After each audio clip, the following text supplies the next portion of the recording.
chat? Hi!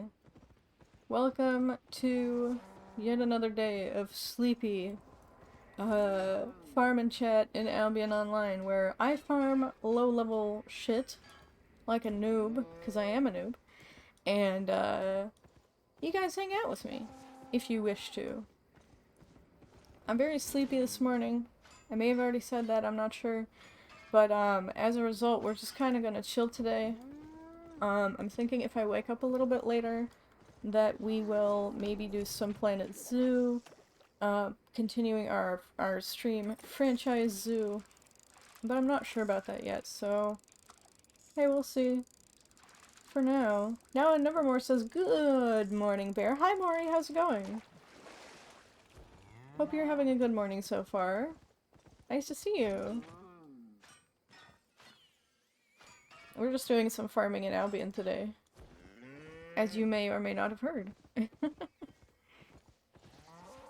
So, interestingly, today there's actually a refining bonus on ore, so you get more ore when you're refining it into metal bars. Essentially, you get, like, it's more efficient. So, I'm guessing everybody's gonna be out mining ore. I'm actually in my logging gear. So I'm just like picking up ore when I see it because, you know, I'll probably, yeah, see, like, this stuff is already all half mined out.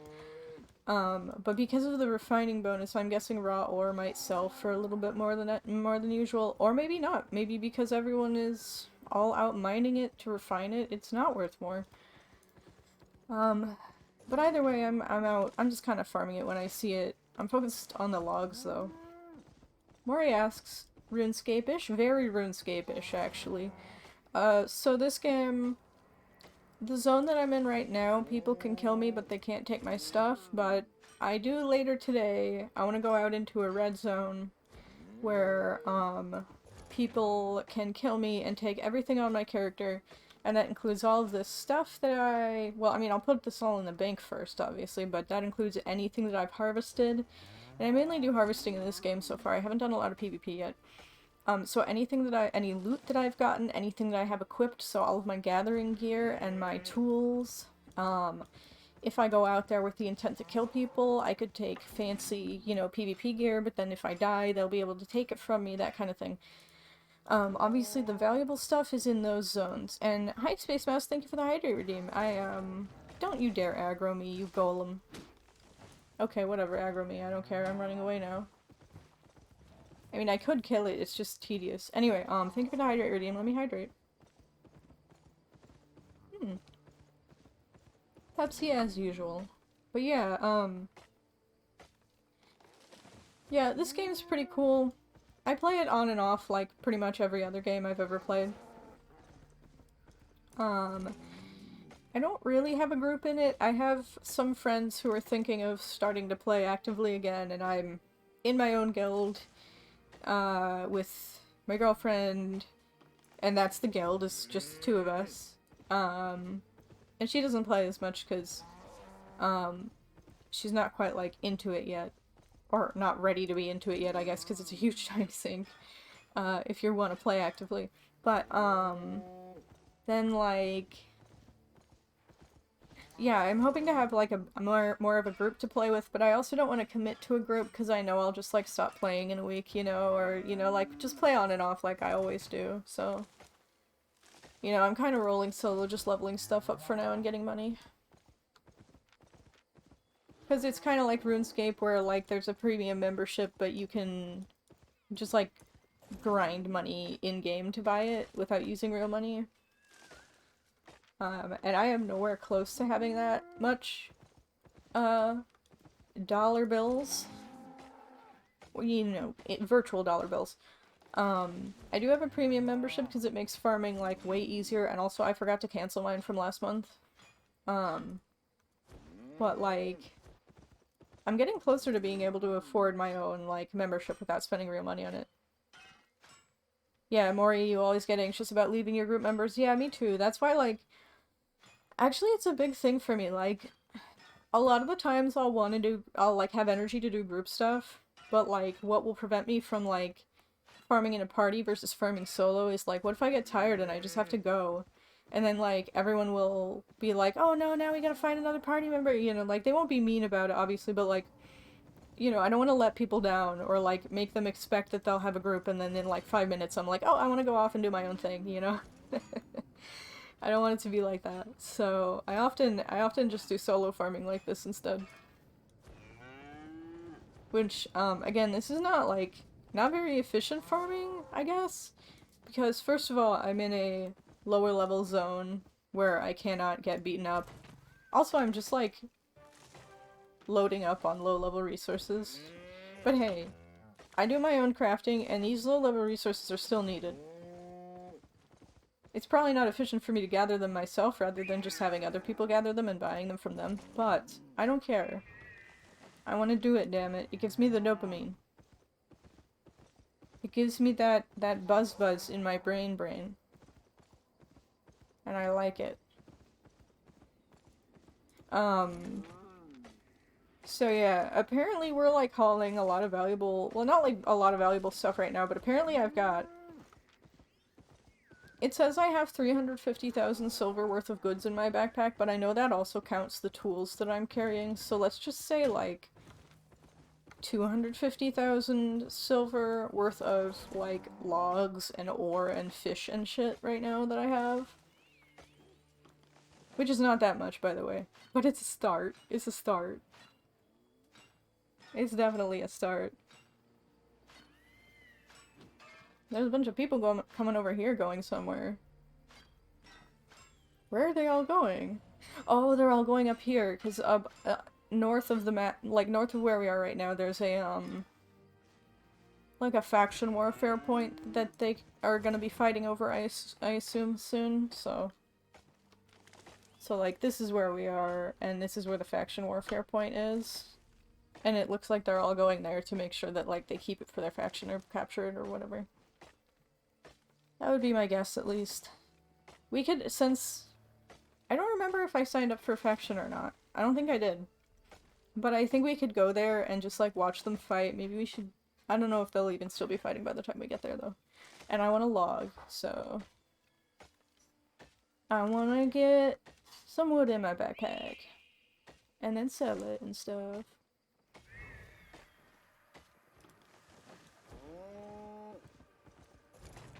But yeah, I've been doing a few streams like this where it's just kind of chill, chatting with people and, chopping down trees and whatnot. And it's been fun. It's been really fun. So how close are we to the next level of expert lumberjack? Pretty nice, actually. Pretty close.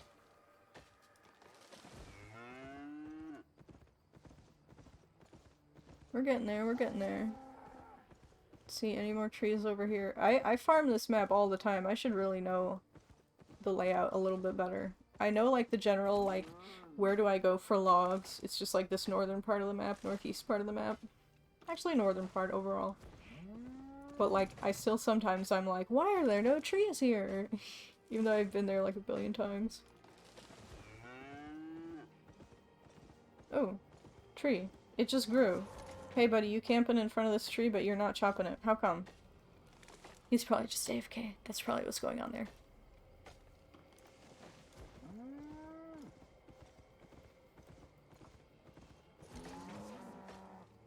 But yeah, like, considering... I don't know, I get rather self-conscious about being such a noob in this game, but I don't think people actually care.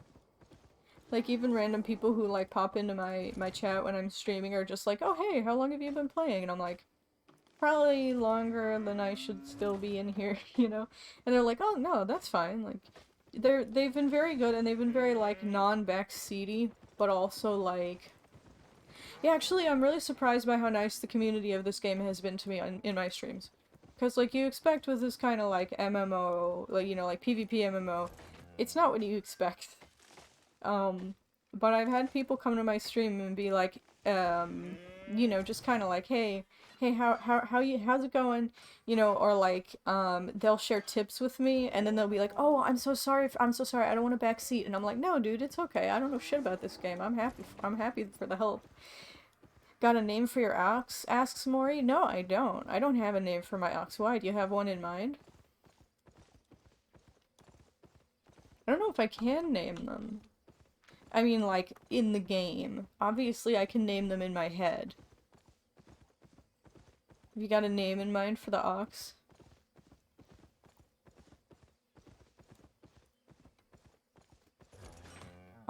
But yeah, people have been super nice, and I actually, somebody friended me in-game from when I was streaming, and the other day they messaged me in-game, because I logged in, and like, as soon as I logged in, I got a message from them.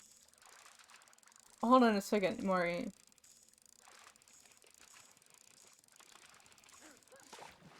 Hold on a second. Automod was being silly. Looks like a ginger snap or a snickerdoodle to me. Yes, that is such a good idea for a name for this ox. Why don't we call him... I love Snickerdoodle. That's just such a cute name, actually. That's just such a cute name. Our ox is now Snickerdoodle. I love him. But, yeah, so, wait, what?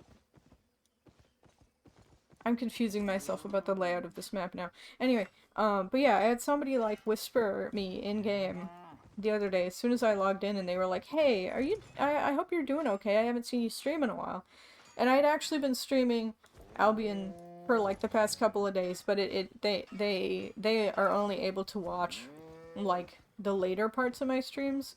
So, but I didn't know that, they didn't realize that I had been streaming, and they just weren't able to catch it. But anyway, so they were like, hey, I haven't seen you stream in a while, are you doing okay? So, like, a lot of times I will do streams that are, like, 3 to 6 hours long, but I hadn't been doing them lately because I wasn't feeling well, so they were actually kind of right, that I wasn't feeling well. So anyway, it was just really nice that they, like, checked on me randomly, just like some random streamer, and they were like, yeah, well, okay, well, I hope you feel better soon. It was just really sweet. So, like...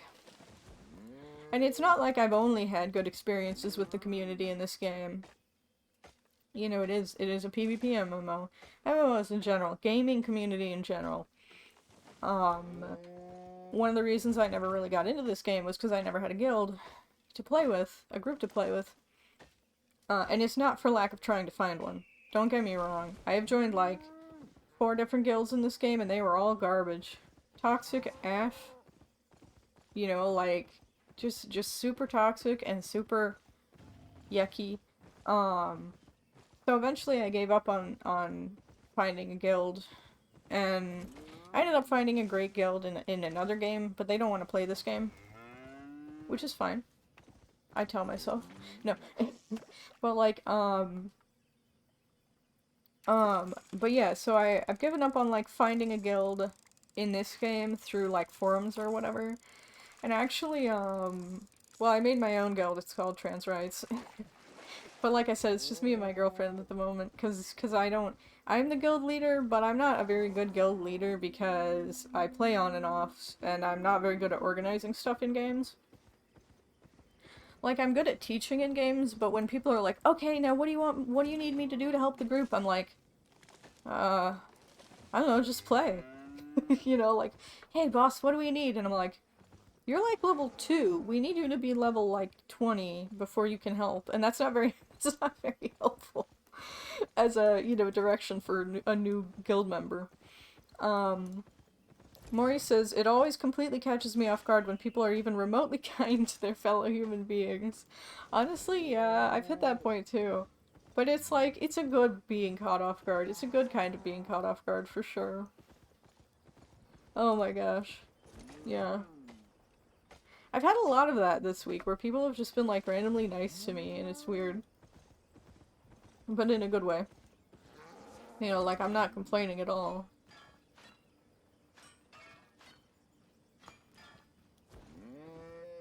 Okay. Oh, that is really valuable. That person's camping it, so... Can't blame him. Can't blame him for that. Let's see how much... We got like 15 minutes left on my pie. I have a food buff on me. But, Probably once that food buff runs out, we'll go someplace more dangerous. Which I'm always a little bit worried about being stream sniped, but also, like, if I just don't take any good equipment with me, then who fucking cares? And also, like, I don't know. Like, what am I saying? Like, you have to accept the reality of being killed in this game. And, like, yeah, it's no fun going out to farm if you know for a fact that you're gonna die before you get any, you know, like, it's the difference between risk versus reward and, just throwing away your money, right? There's a difference there. But, I don't know, I do want to go into some more dangerous, slightly dangerous zones. Pretty soon, actually, I would like to do that. Like our pie. Well, we got 14 more minutes left on our pie. I guess maybe we'll wait out the pie first. But yeah, people could totally, like, if I were to go to a red zone right now, people could totally just be like, oh hey, there's a streamer here. I will kill her. You know, I will go out and kill her because I know where she is. Because a big part of staying safe in those zones is just making sure people don't know where you are. Or at least that they don't know that you're, you know, whatever valuables you got in your inventory. That's the thing, that's how you stay safe in PvP games. No one knows. The only way to stay safe in a PvP game is for no one to know that you exist. You know? Like, I always say, it's in order, right? In order, the best way is to stay safe in a PvP game like this. The best way is for no one to know you exist. The second best way is to make people think, or for them to not know that you have anything valuable on you. To make, you know, to look like you're not worth killing. The next best way is to make friends with literally everyone. So they don't want to kill you, and so that you have allies to retaliate when someone does kill you. They'd have to find you first. Pros of being a small streamer. Exactly, exactly. But I don't know, it only takes one guy to wanna make a little, to mess with me a little bit. It only takes one guy. And I've actually had, like, decent viewership on some of my Albion streams. Like, when I get going, like, people watch. It's interesting. It's really interesting. And I do have drops enabled. Actually, I wonder if I should put that in the title, because everybody puts it in the title that they have drops enabled. But I forgot to do that. Here, we'll do that and see if we get more people. Or we'll put that instead of VTuber. Drops. Exclamation point. How's the game dev stuff going, asks Mori? Pretty good, actually. Yesterday we did some UI art. I didn't last long because I was really, really tired. So then we switched to Albion farming for a little bit, which is, again, that's why I'm doing it today, is because I'm so tired right now. And it's just easy and mindless to do. But it's been going pretty well. I meant to post a picture of the new UI so far on Twitter, but I forgot. Yesterday we redrew mainly, like I said, mainly just a couple of UI elements. We redrew the backpack for the inventory and the, like, monster select, essentially. And we redrew the sort of container for the job select. Because basically the job select is a tool rack slash weapon rack, and then each of the jobs will correspond to a tool or weapon, and you click on the tool or weapon and that selects that job.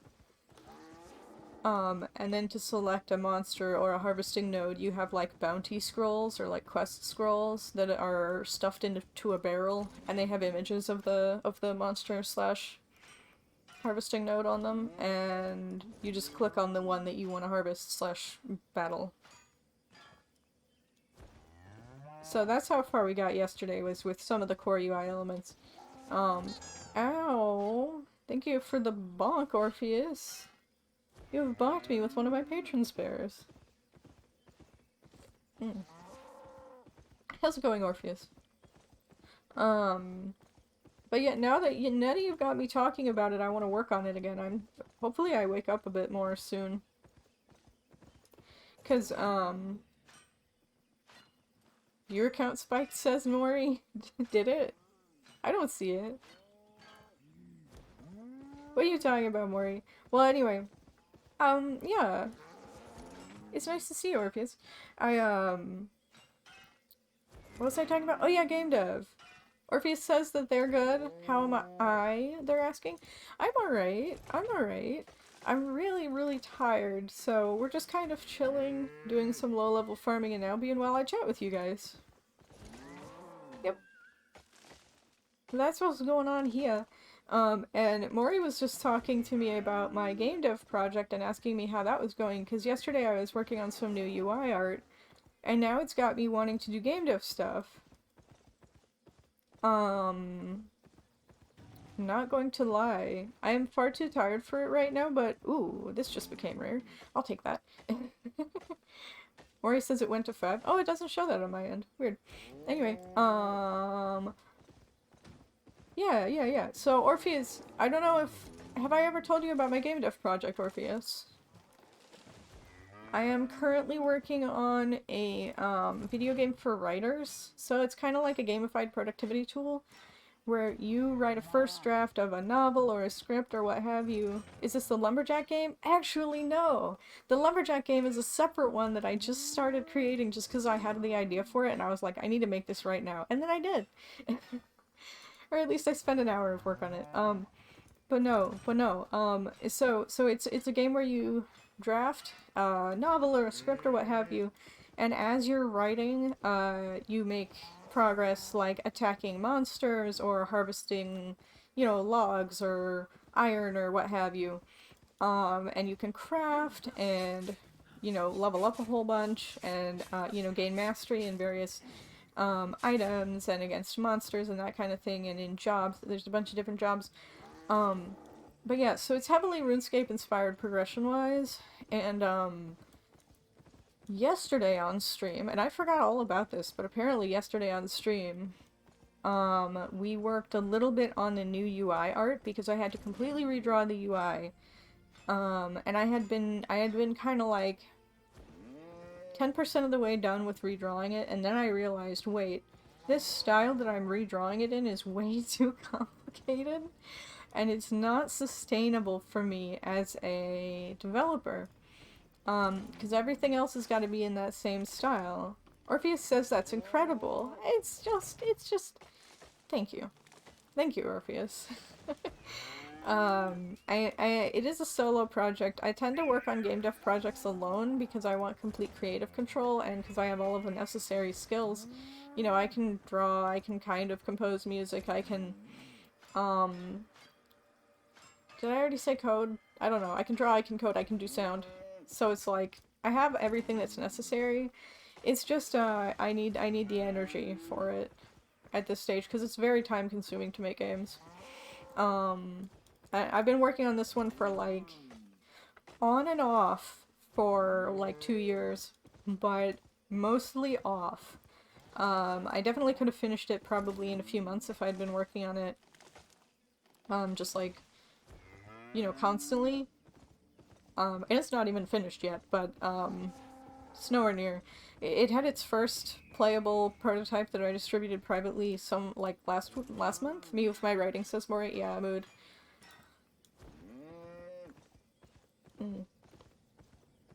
It's both an energy level thing for me and a too many projects thing for me. Cause, like, there's so much shit I want to work on in my life right now. Like, I want to work on my YouTube channel. I want to work, I want to stream, obviously. I want to work on this game. There's 2 other games I want to work on, which is like, oh, holy shit. I need to finish this. I need to finish this one game first, or at least get it playable. But I'm just like, I'm so interested in making these other games too. But like, with the amount of labor that I can allot to those things every month, Like, I'm lucky if I get in 5 hours a month of, like, 4 hours a month of game dev these days. I am very lucky if I get in 4 hours a month of game dev. Yeah, thank you, Orpheus. I stream development on it occasionally, but, like I said, very occasionally. I also sometimes, and this is also kind of rarely, sometimes I post updates about it on my Twitter, but I'm hoping to be posting more and more updates about it soon. I mean, as soon as I feel better, I guess. Can't come soon enough, let me tell you. Cannot come soon enough, feeling better. Look at this badass who just spawned in. Whew. But, yeah. What was I talking about? Game dev. And energy levels. Yeah, cause like, I had a couple of really good- I had like 2 or 3 really good days this past week. Then yesterday kinda sucked, and this morning so far is not great either. But I'm at least able to stream. But like, I was really hopeful, cause I had started taking, Xanax as a sleep aid, and not like, I mean, not like as a sleep aid, but it was helping with my sleep. And I thought it made me feel better because I was getting more sleep, but the pattern doesn't seem to be a pattern anymore, and I'm a little bit discouraged about it, but meh. Who knows? Maybe I'm just having a couple of off days. I mean, it's not like every day can be better.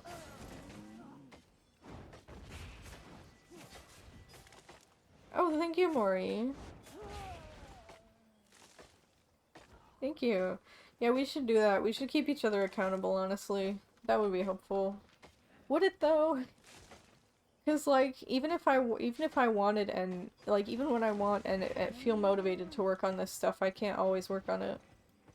Just because I can't, like, get out of bed. And, like, right now I'm out of bed, but I don't think I can do anything much more intense than just farming garbage in Albion right now. I hate to be a Debbie Downer.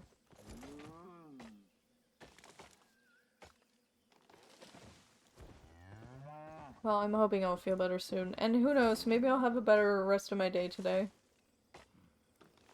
I mean, I had been, like, having a lot of caffeine in the morning, and I have only had, like, less than a third of a Pepsi, this morning. So maybe I'm just lagging behind a bit because, you know, I'm not used to that. You recommend magnesium supplements for sleep? Oh, interesting. Yeah, I'm gonna call my psychiatrist on Monday to see what he thinks. Like, if he thinks a sleep aid might be helpful and what he wants to prescribe for me. Orpheus says, don't be discouraged. I know how hard you work and you put in a lot of effort into your stuff. It'll be amazing for sure. Yeah, I know it will. I just want to actually work on it. But thank you, Orpheus. Thank you. Yeah, I'm always telling myself, you know, I'm able to do this much while I'm, like, completely disabled. Imagine, you know, once I get better, what I'll be able to accomplish, you know? That's what I try to tell myself anyhow.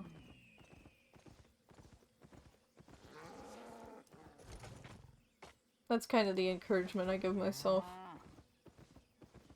It's like, all of this stuff will get done. And you'll be able to make all kinds of other nice shit. It's just you wait, you know?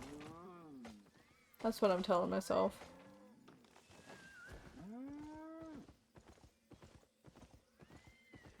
But I'm really, hold on. Morris says, honestly, sometimes accountability stresses me out too much to do the things I want. But being able to brag about it to the other person is just the best feeling. Yes, like a little kind of recap of, like, this is what I accomplished recently, or, like, not even, like, a weekly thing, because then you feel like you gotta get something done every week, but, like, having other creatives, like, that helps me a lot, because, like, if I have other people who are working on game dev projects who I talk to a lot, they'll talk to me about their game dev projects, and it'll motivate me to work on mine. So I totally get that feeling.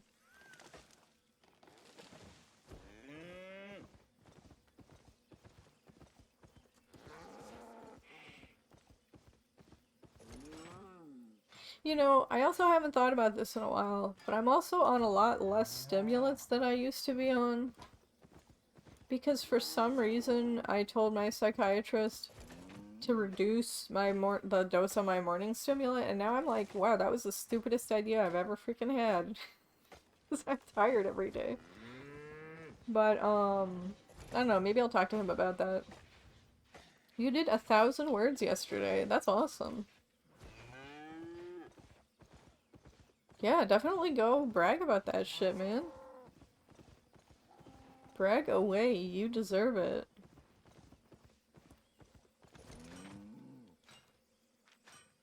We almost got a full inventory right now with this ox, who can carry a lot of junk.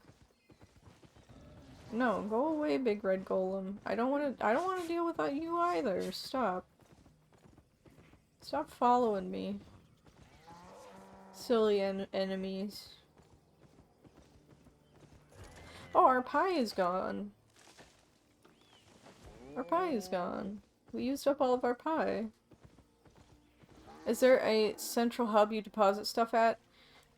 No. So there are several hubs. There are many hubs throughout the world. None of which are connected. So if you want to, like, for example, where are we right now? We are right here. We would have to, we can like teleport back here, but we can't teleport from this major city to like this one. So if we wanted to take the goods that we have right now, if we deposit them at this blue city and we want to use them over at this purple city, we gotta walk all the way over here with all of our goods, which is really fun.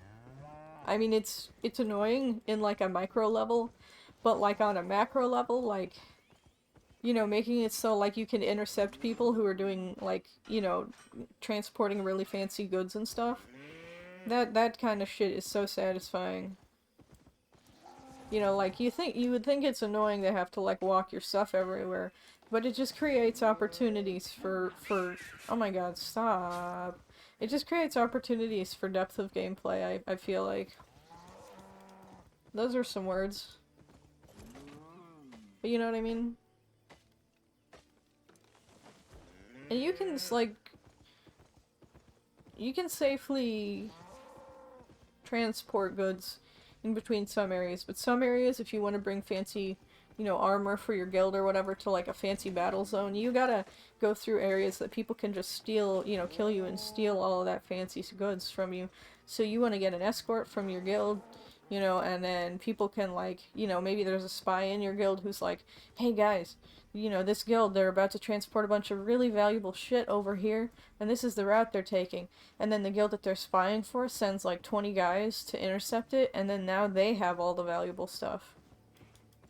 You know? There's so much cool shit like that can happen in this game. So much cool shit.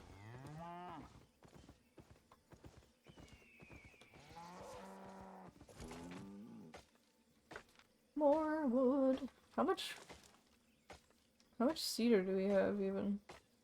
Not that much, surprisingly. Huh. I'm surprised we don't have more cedar than we have.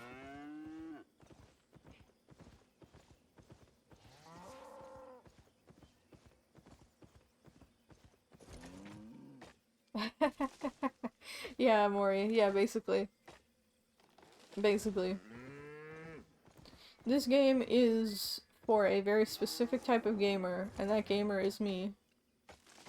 Because, you know, there's a very high risk level that you're playing with, and there's a lot of people will get killed for the first time by another player, and they'll lose all of the stuff that's in their inventory, and they'll say, this is stupid, this is the worst game ever, I can't believe anyone made a game like this, and they never play again. But then, like, for the specific type of person who, like, wants this kind of game, you can't, well, I would say you can't find it anywhere else, but you can, but not, there's not many places you can find it. Not a whole lot of them. You know what I mean? it's not a very, you know, it pleases, it heavily pleases a very narrow niche of people. And then, thank you for the hydrator, Mori. But it's not, like, broadly appealing, like, to, you know, pretty much anyone, so... But it's pretty successful, I think. Like, they have a lot of players, and the game's been going for a fair amount of years. So, it hasn't died yet or anything like that, so it's doing something right. It's also cross-platform, so you can play on your phone and that kind of thing, which, I don't know why some gamers are so insecure about that, like, eh, phone games are for kids, I'm not gonna play this game because you can also play it on a phone if you want to. You know, I can't be the only person who's noticed that, like, even if it's a normal-ass game, if it also has a version you can play on the phone, some gamers will just be like, oh no, I can't play this now, you know? You know, like,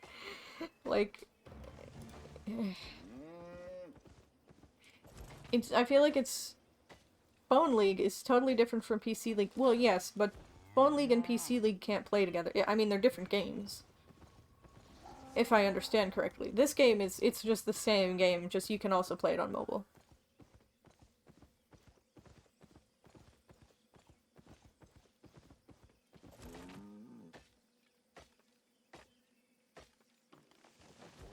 If I remember right, Phone League is just like a separate game. I could be wrong, but I don't think so.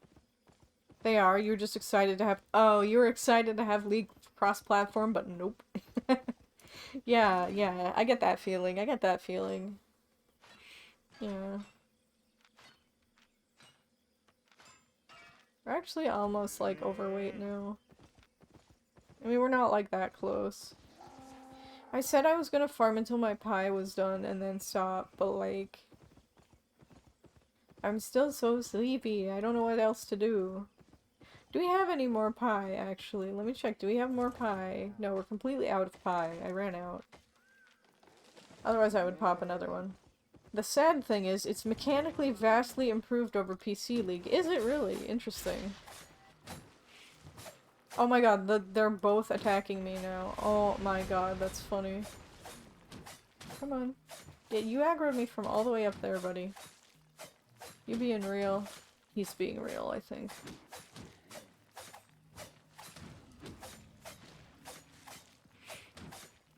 We're just gonna sit here whacking each other because I've got my gathering gear on. Oop, okay. There you go. Here, I'm healing now. Slightly. You bled me for some- or wait, no, I think that's my ability that bleeds me. Well, anyway. There we go, they're dead now. We're good. Mari, you're angry about it. You're angry about it being just, like, improved from regular League. I understand. I would be angry too.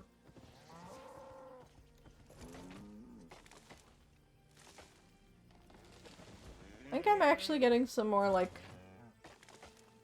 See, I'm afraid to see this now. I don't want to... or to say this now. I don't want to jinx it. I feel kind of like I'm getting some improved mental clarity now. Maybe my meds are kicking in better, or... who knows. Hey Figgies, how's it going, dear?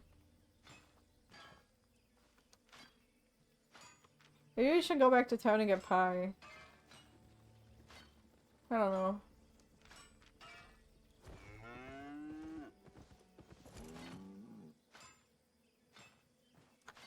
When did I even take my meds?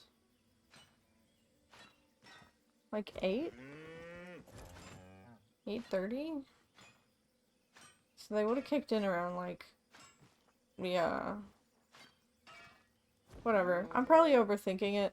I overthink it a lot because, like, I hate being tired. I don't like it. Still haven't taken mine. Thanks for reminding me. Oh yeah, take those meds, Maury. Take those meds. I'm gonna have to take a break soon, by the way. Probably once we fill our inventory up or something. We shall see. I guess I'll grab this.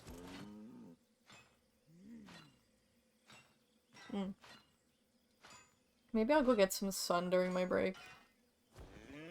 I'm very sun-driven.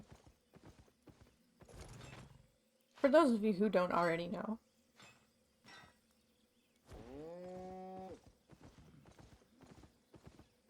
I also should probably take a booster soonish. So I don't have to get up again. Not sure. It's weird because for ADHD I can feel the exact moment they hit. Yeah, for me it's for my... Yes, same. Same. For my, like, extended release, it's a little bit, like, over the course of, like, 5 to 10 minutes. It happens. But, like, yeah, I can tell. And the people I'm talking to can tell, because I just go, like, blah, blah, blah, blah, blah, blah, blah, blah, blah. I'm sure they can tell, too. But, yeah. Hey, would you guys be interested in some Planet Zoo whenever I get back from my break? I was thinking I'd do more Albion, but I think actually I'm starting to get awake enough for Planet Zoo. Figgy says yes. Oh, good. Now and Nevermore says, oh, Pog. Is that a Pog? That's a Pog dog. It's that emote is called Oh My Dog. I love it. Okay, so Planet Zoo next. Okay. Cool. Gotcha. Let me just do like one more tree, okay? And then I'll take my break. It's a Pog. Oh, 'cause paw. Yeah. I see what you mean. Alright, well, so in that case, I'm gonna BRB. I'll be like 5 to 10 minutes, okay, guys? I don't know if I want to take my meds yet. Maybe I'll just bring them here so I can take them whenever I'm ready. And then we'll do Planet Zoo, okay? I burb.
Alright. Hello again, everybody. Welcome back to the stream, and now we are doing the Planet Zoo portion of the stream. So first of all, it's snowing here for some reason. That should be changing very soon. There we go, now it's just cloudy. So I am gonna pause again, because I don't want to have to deal with animal breeding and stuff while I am giving this narration. However, as you can see, our zoo is kind of crappy. We do have some decent bits in the, antelope exhibit. Here, I'll unpause for a bit. We'll watch the antelopes a little bit. Hey, little one. Look at her. What do you want to do with this tree? Are you gonna rub on it? She's gonna rub on it, guys. Oh, she's scratching her itchies with this tree. Look at that. And the guests are viewing the antelopes. Oh, that is so cute, guys. That is so cute. Anyway, so, yeah. So this is the antelope habitat. It's looking a lot better than it was when we first started yesterday, I think. It's still not quite where I want it to be, but it's also like the entire habitat is at the same elevation. Well, okay, that's not true actually. It's at different elevations, but there's not like, it still looks boring to me. But mostly it looks good. So like I'm not too unhappy with it, you know what I mean? I am going to, this is still a problem. We still need to fix this. Which we can put some rocks over here to kind of make like a rocky archway for the zookeeper entrance. I think that would be nice. Do we just get a notification of some kind? Reporter has left. Oh, okay, whatever. Anyway, so yeah. Is this food for you? Are you eating? You're pooping. Cool. So yeah, so that's the antelope habitat. We got our armadillos over here, who I think today we're gonna expand their habitat because their habitat fucking sucks, man. Also the armadillos are a little bit stressed by the amount of guests that are viewing them, and they're going to hide after they get stressed. So like you can see their stress level is going like up and down because of how many guests are viewing them. It looks so plain. Exactly, it looks so plain. Is this guy gonna play with the ball? He's playing with the... He's just going through the ball, actually, apparently. But yes, the armadillo habitat is not where I want it to be. The challenge with the armadillo habitat is that if we want 2 armadillos here, which I would like 2, I don't want just 1 armadillo. Oh, see how stressed they are? Oh, poor baby, poor baby. It's so stressed because it's trying to hide because of there's too many humans watching it, and it's shy. It's a shy animal. Poor baby, poor baby. Do they hide just by like going on the ground? What are you doing? How are you gonna handle this? Are you gonna go to your habitat? To your little, animal burrow? To hide, or are you just gonna look stressed out? Yeah, their stress is going back down. But yeah, so we've got an issue where the armadillos don't have enough places to hide when they're stressed. Maury says this makes them want to play Jurassic World Evolution. Yeah, it's pretty similar if I remember right. Look at it running around. Are you gonna play with the ball? No, but you're gonna jump up and be really cute looking. Anyway, so let's pause. We do have the resources we need. Feels like I'd love it. I need to get like all of my Planet Zoo out of me first. Oh yeah, so I was mentioning the problem with the armadillo habitat is we can't decorate it very much because the armadillos need a certain amount of walkable space in their habitat, and this habitat is right on the edge of being too small, right? So if we add like a cactus, like this, you know, another like prickly pear cactus, for example, if we add this right here, that's gonna make the habitat, the walkable space, the amount of walkable space, smaller. So like, see the navigable land area is just under enough for these 2 adult adult armadillos. Hell yeah, Maury, hell yeah. I would love to compare parks with you. But yeah, so first let's get rid of that prickly pear cactus. And my plan, essentially, is to make the habitat slightly bigger. Like to cover a little bit more of this area, you know? And that way, um, the armadillos have a bit more space, and there's more room for people to view the armadillos. Um, but more importantly, we can kind of decorate more of the habitat and end up covering up more of their navigable land area without them getting upset. So, uh, to do that, first things first. What? What is wrong with the animals? What? What's the deal? Available food, available water. Okay, whatever. Anyway, so first thing we need to do. Actually, first thing I want to do before I do anything else is I want to check how far does this water treatment facility reach. Let's check water. Aha! So, we could put a little puddle for the armadillos to drink out of, and it would get cleaned by this water treatment facility back here. So that way our zookeepers wouldn't have to keep coming to refill their water bowl, which as you can see right now, it's actually empty. It's an empty water bowl. So I think we're gonna make this kind of a green area, which has a drinking hole there. Hold on a second, guys.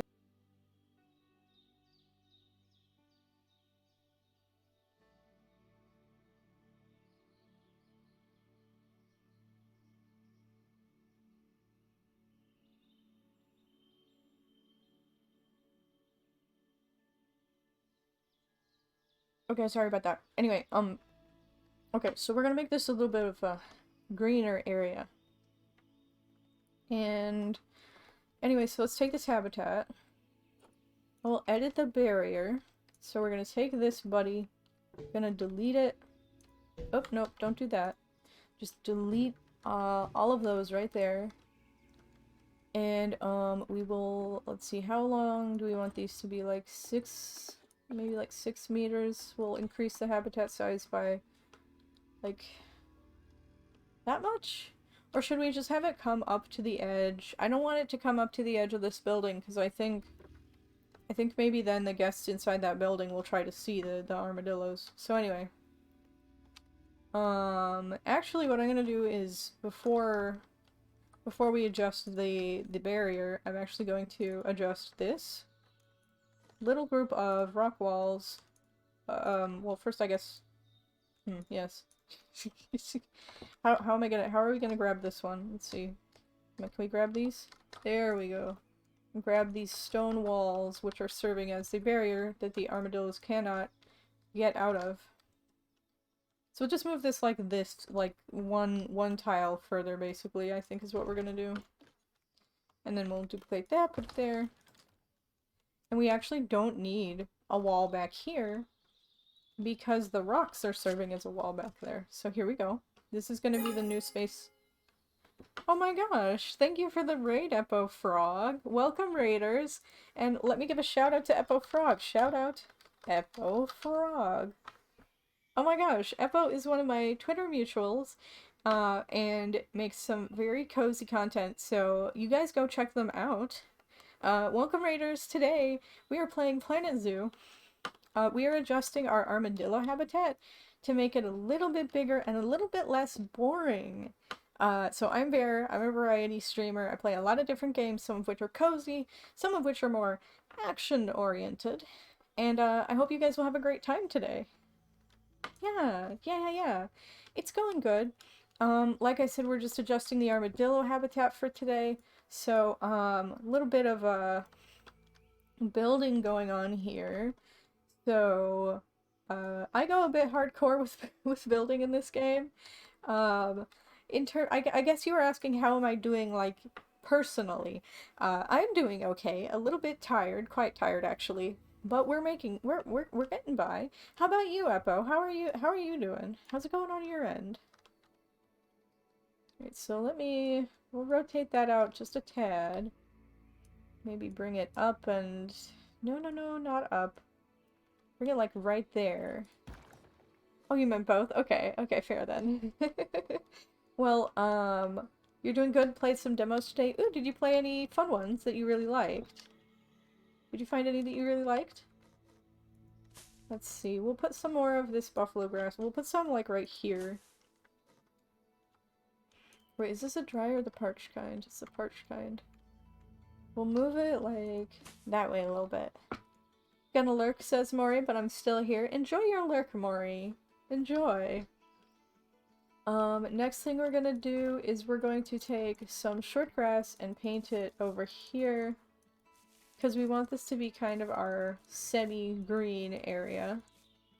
Little bit more soil here, maybe.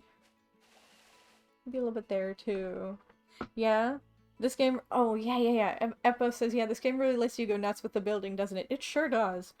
So this armadillo habitat is really not my best work. And actually our antelope habitat is also not my best work, but it's a lot better. Here, let me unpause for a second. We'll watch my antelopes kind of run around here for a bit. Oops. Look at them running around. They're just hanging out. We built them a little green area. And this zoo, we like just kind of started it somewhat recently. And I've been doing most of the work on it on stream. So we got a little watering hole for them right here. With, you know, a bunch of rocks placed. God, the rock placement.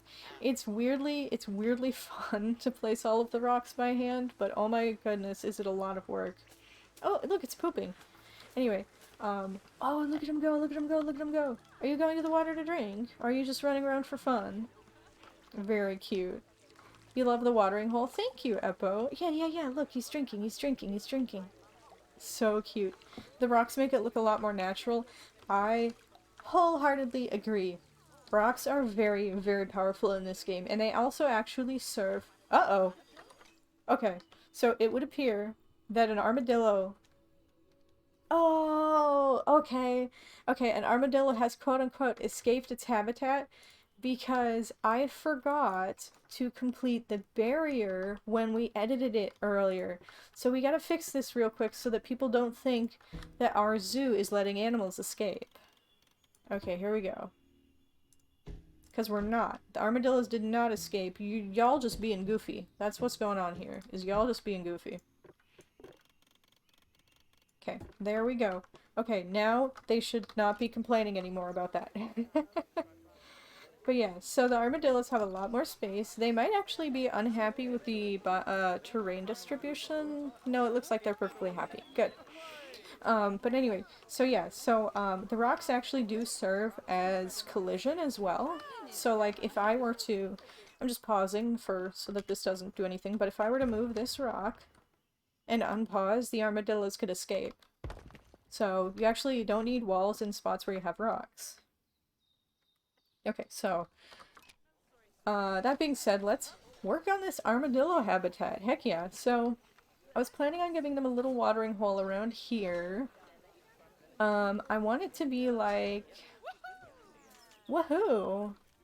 Oh, it's this is the... They're inspecting the armadillos, and the armadillos are really happy, so they made a woohoo, I guess. Anyway, let's put this grass over here, and actually, now that we have room for rocks... hopefully we have room for rocks. I am going to move this rock on top of this educational speaker, because we don't need an educational speaker in the middle of the armadillo habitat. That's not natural. Screw that noise. There we go. So, now that looks a lot more natural, for sure. And, little armadillo friends. And see, they can walk on top of the rocks. See? Actually, I'm gonna move it a little bit further down so that it's not such a big rocks to hide our sins. Yes.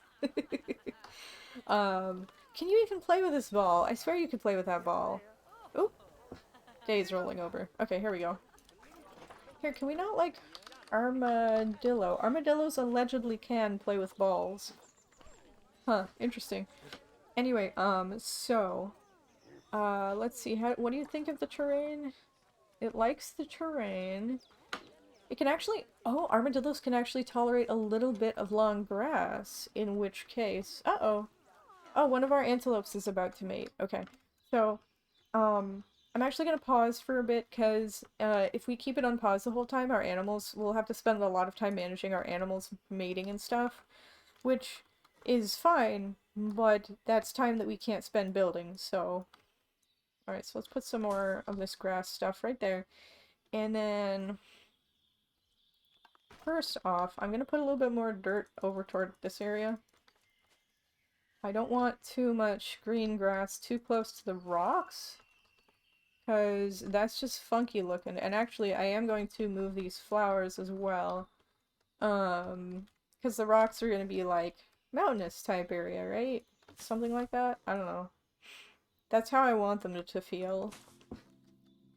And then, so this is a small flower patch, so we'll put this right here. Put that right here.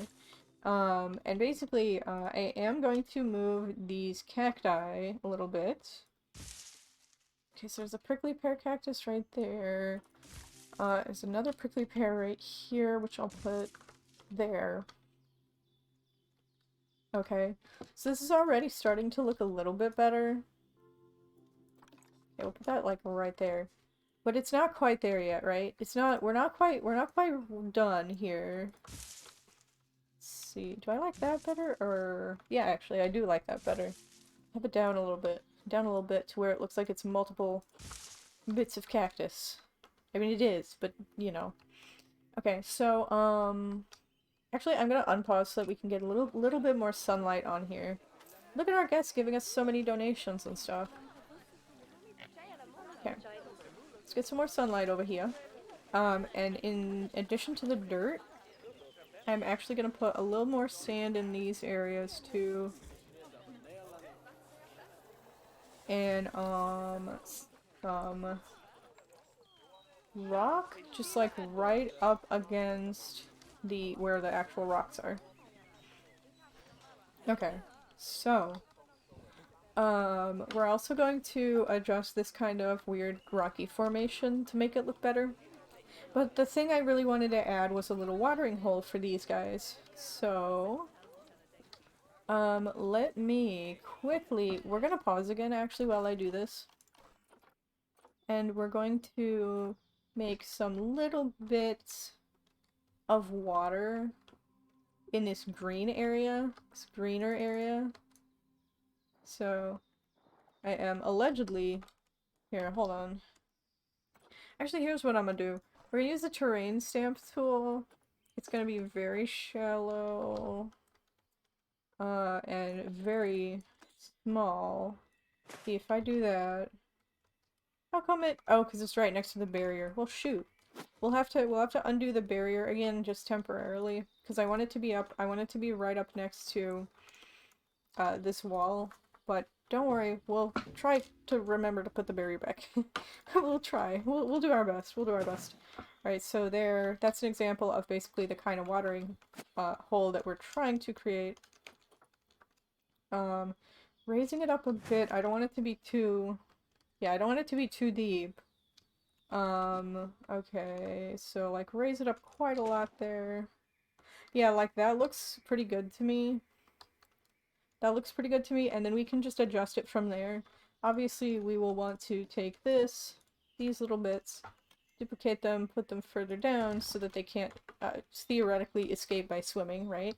Theoretically, I don't know if they could. Can armadillos swim? I don't know. Anyway, so, then let us put the barriers back, first of all. Boop. Boop.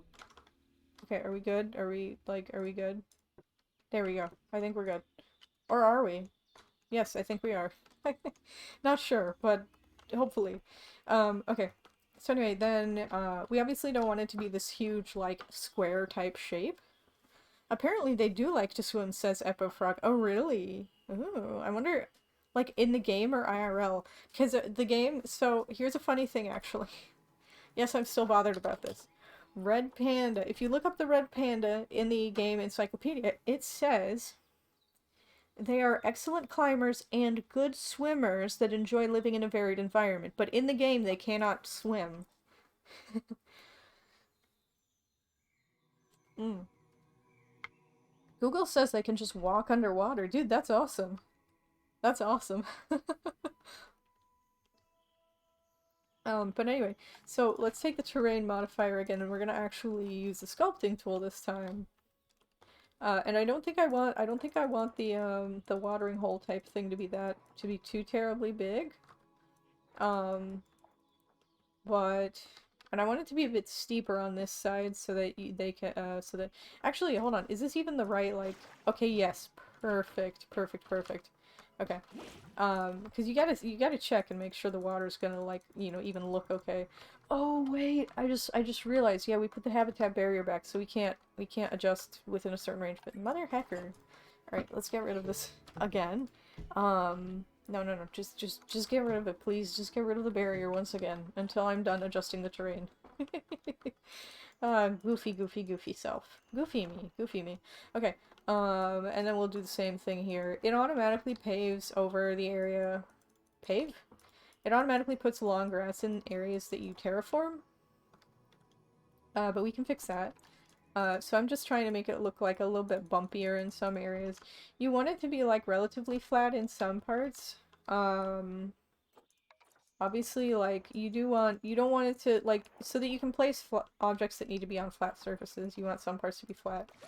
Okay, so that's their little, okay, that is too big, I think.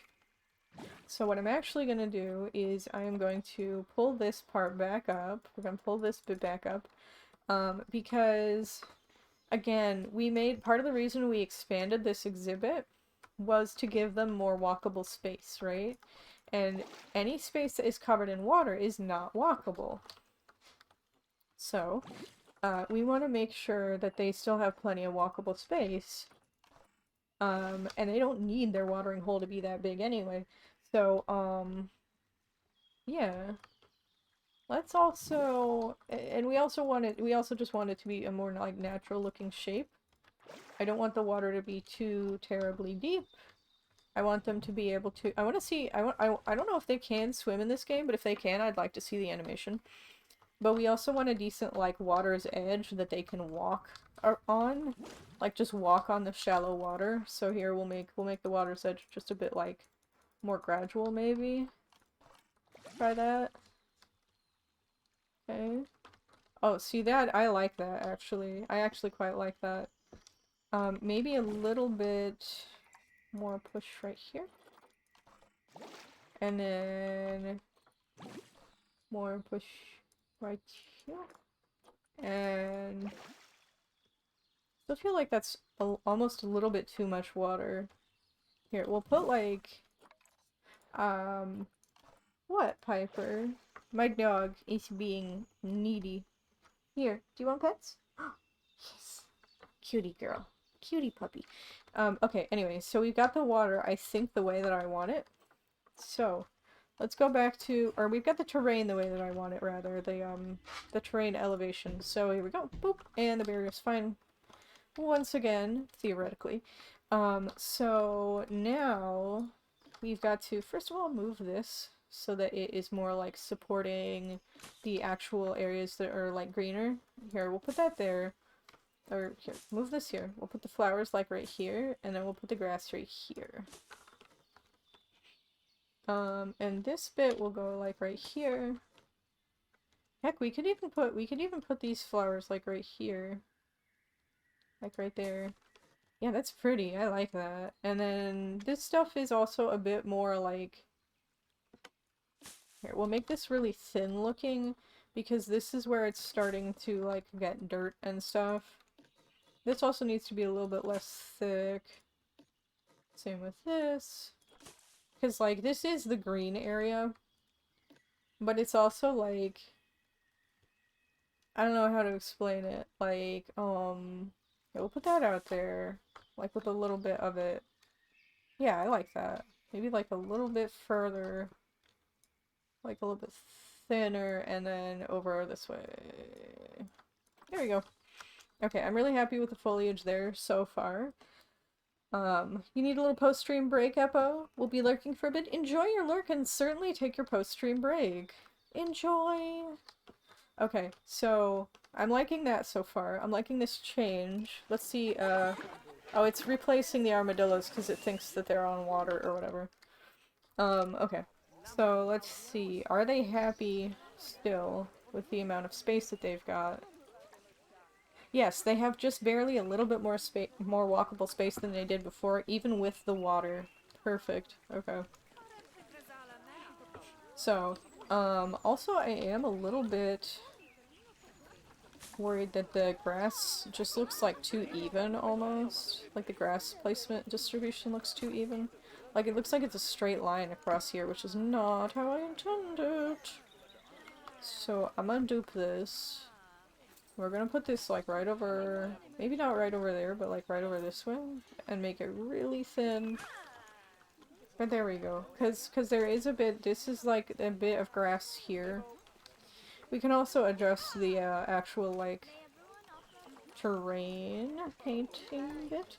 Also these bits, I do want some longer grass there, simply because it gives a lot.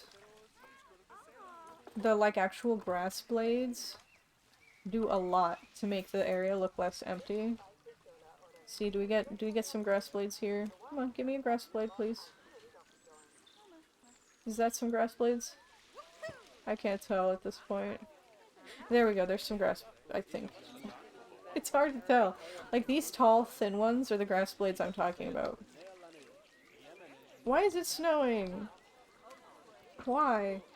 Let's see, is that too much long grass for you guys? No. I don't think so. Although the long grass is being covered up by snow at the moment for some reason. Our zoo does go through the seasons, I suppose. So let's just fast forward this, because I don't like when my zoo gets covered in snow. Makes it hard for me to figure out. Uh-oh, pronghorn antelope is about to inbreed. Let's not do that.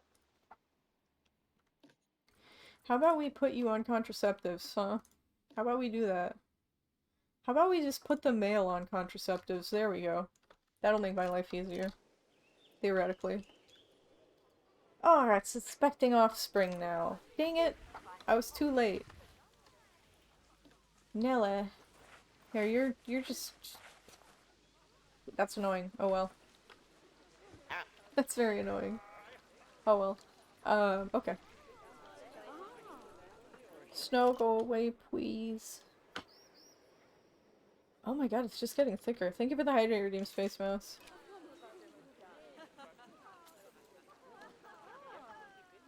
Ah, hydration. Yum yum yum.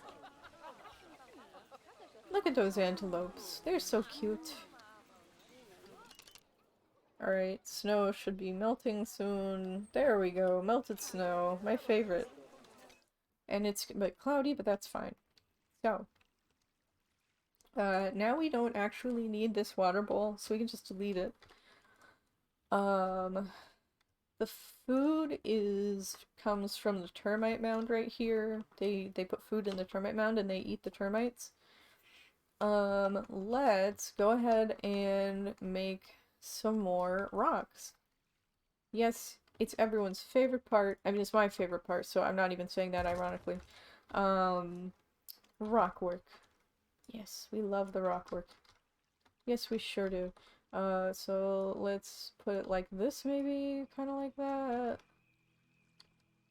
A little bit further over this way, because I want like... Let's see, maybe like further that way?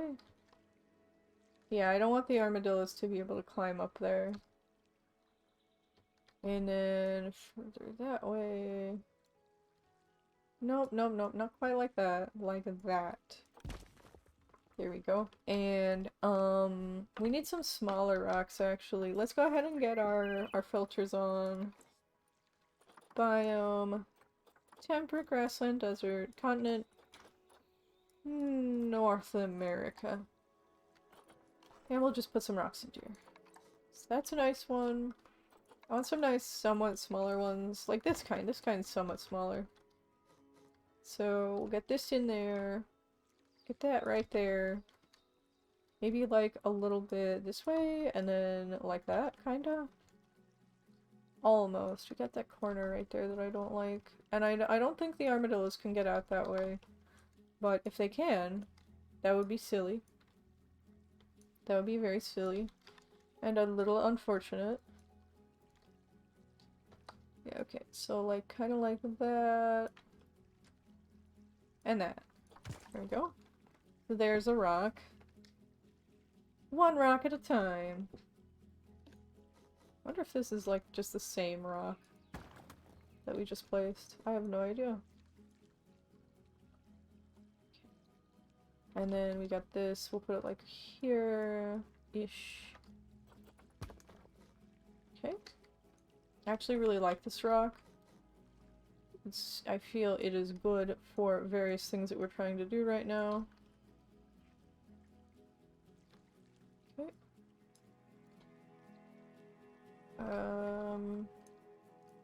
Let's put it down there and rotate it this way a little bit. Okay. And, that one's too big. As much as I love that rock. So we'll put one of these here. Just kind of cover this, the bottom of the pond thingy. Okay, so that's, yeah, they still have plenty of room to, get a drink and whatnot. Then I'll just paste another one kind of right there. A little bit lower down. There we go. And that is some rocks on the bottom of the water. I'm also going to move this slightly so that it covers more like of the outside of the pond, I guess. If that makes I don't know how to explain what I'm trying to explain. I'm just going for it. I don't want there to be like water peeking out like from right here, I guess. Although that's like if the rock is peeking out, you know what I mean? But whatever. I think it's fine. I'll take another one of these actually. Dude. Something like that. Maybe with like a little bit of rotation that way to make it look less, you know, unnatural. Less touched by human hands. So then let's grab. So how about this? This one's really small. That's one really small rock. I'll grab one of those. Boop. Okay, like right here maybe. See, we gotta make sure that this edge right here isn't too steep for them to kind of get around. There we go, perfect. And then we'll put one right here too, maybe a little bit like that. No. See, like a little bit like that way. Yeah, that'll do, probably. Kind of. Almost.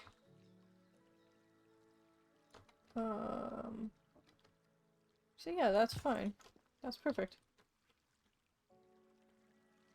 Then... See, I'm really liking this so far. I also want some more big ones. Gotta get some different patterns up in there. Ah! There we are. So I'm gonna put this one like right here-ish.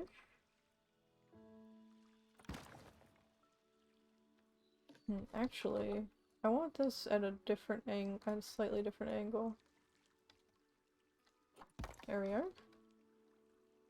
That's nice. And I don't want to duplicate that one again. Take this one again. I think that's the one we just had, and that's okay. Okay, I want to work on this part out here, kind of, I guess. Not sure how to explain. So, let me just put, like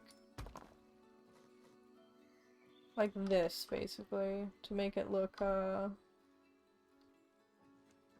more like a cliffy area, and less like we put some, you know, rocks there. So, also this is going to decrease the navigable land area even further, but I think we'll be okay. I think. So let's grab some bigger, that's not bigger, let's grab some bigger ones. And do essentially the same thing with them. Where, we're just making this look not like brick walls that we put there to keep the animals out. However, I am gonna have to put this back further. Which means we're gonna have to put it up further. Maybe rotate it slightly like that? Oh yeah, that looks better. I like that. Okay. Because basically, I want people who are looking from this side to be able to see kind of a natural scene in the back. And same with people who are looking from this side, I want them to be able to see a natural scene, right? Rather than brick walls everywhere and stuff. So here's... I'm gonna rotate this even more, maybe. Oh yeah, that looks good. I like that. I think. I don't like that. Okay, let me put it like slightly down more. There we go, that's better. Okay. Let's try actually this one. One of my favorite rocks. Big fan of this rock. Big fan of this rock. See if we can do this. And I don't think the armadillos will be able to use it to escape that way. Also, let's turn it slightly this way. And put it like that, and that, and that. And that. Just like back and forth again. Let's see, can we actually... if we put it at this angle, it'll block less area. However, if we put it at this angle, it looks more natural, I feel like. Alright, let's put it like this. See if that helps a little bit. Actually, we can rotate it even more. And just, like, not have to cover this entire wall with it. Because that's what I was trying to do, and that is probably not a good idea. That's probably not gonna look natural if I try that. Okay, the one thing I don't like about this is that it makes it harder for guests who are coming through here to kind of see what they're about to, you know, experience, I guess. And experience the armadillo habitat at Bear's Zoo. It's a true experience. I actually do like it from this angle though, the way that it looks, so we're keeping it. Also, I'm gonna put this somewhere else. Maybe like right here, but like thinner, very thinner. There we go, because this one's like really thick actually. Like, look at that, that's just some thick grass right there. Ooh, that is some thick grass for sure. I'm also gonna make this a little bit over like here and thinner. Okay, so anyway, then we'll take more stones, kind of like this one, and again, I'm trying not to attach those. Thank you for the hydrating, Mori. Mmm. Delicious. So, I actually really like this look. This is a good look. It's a good look for you, Mr. Rock. And then maybe we'll take like this one and do kind of like this kind of thing. Let me think. How am I gonna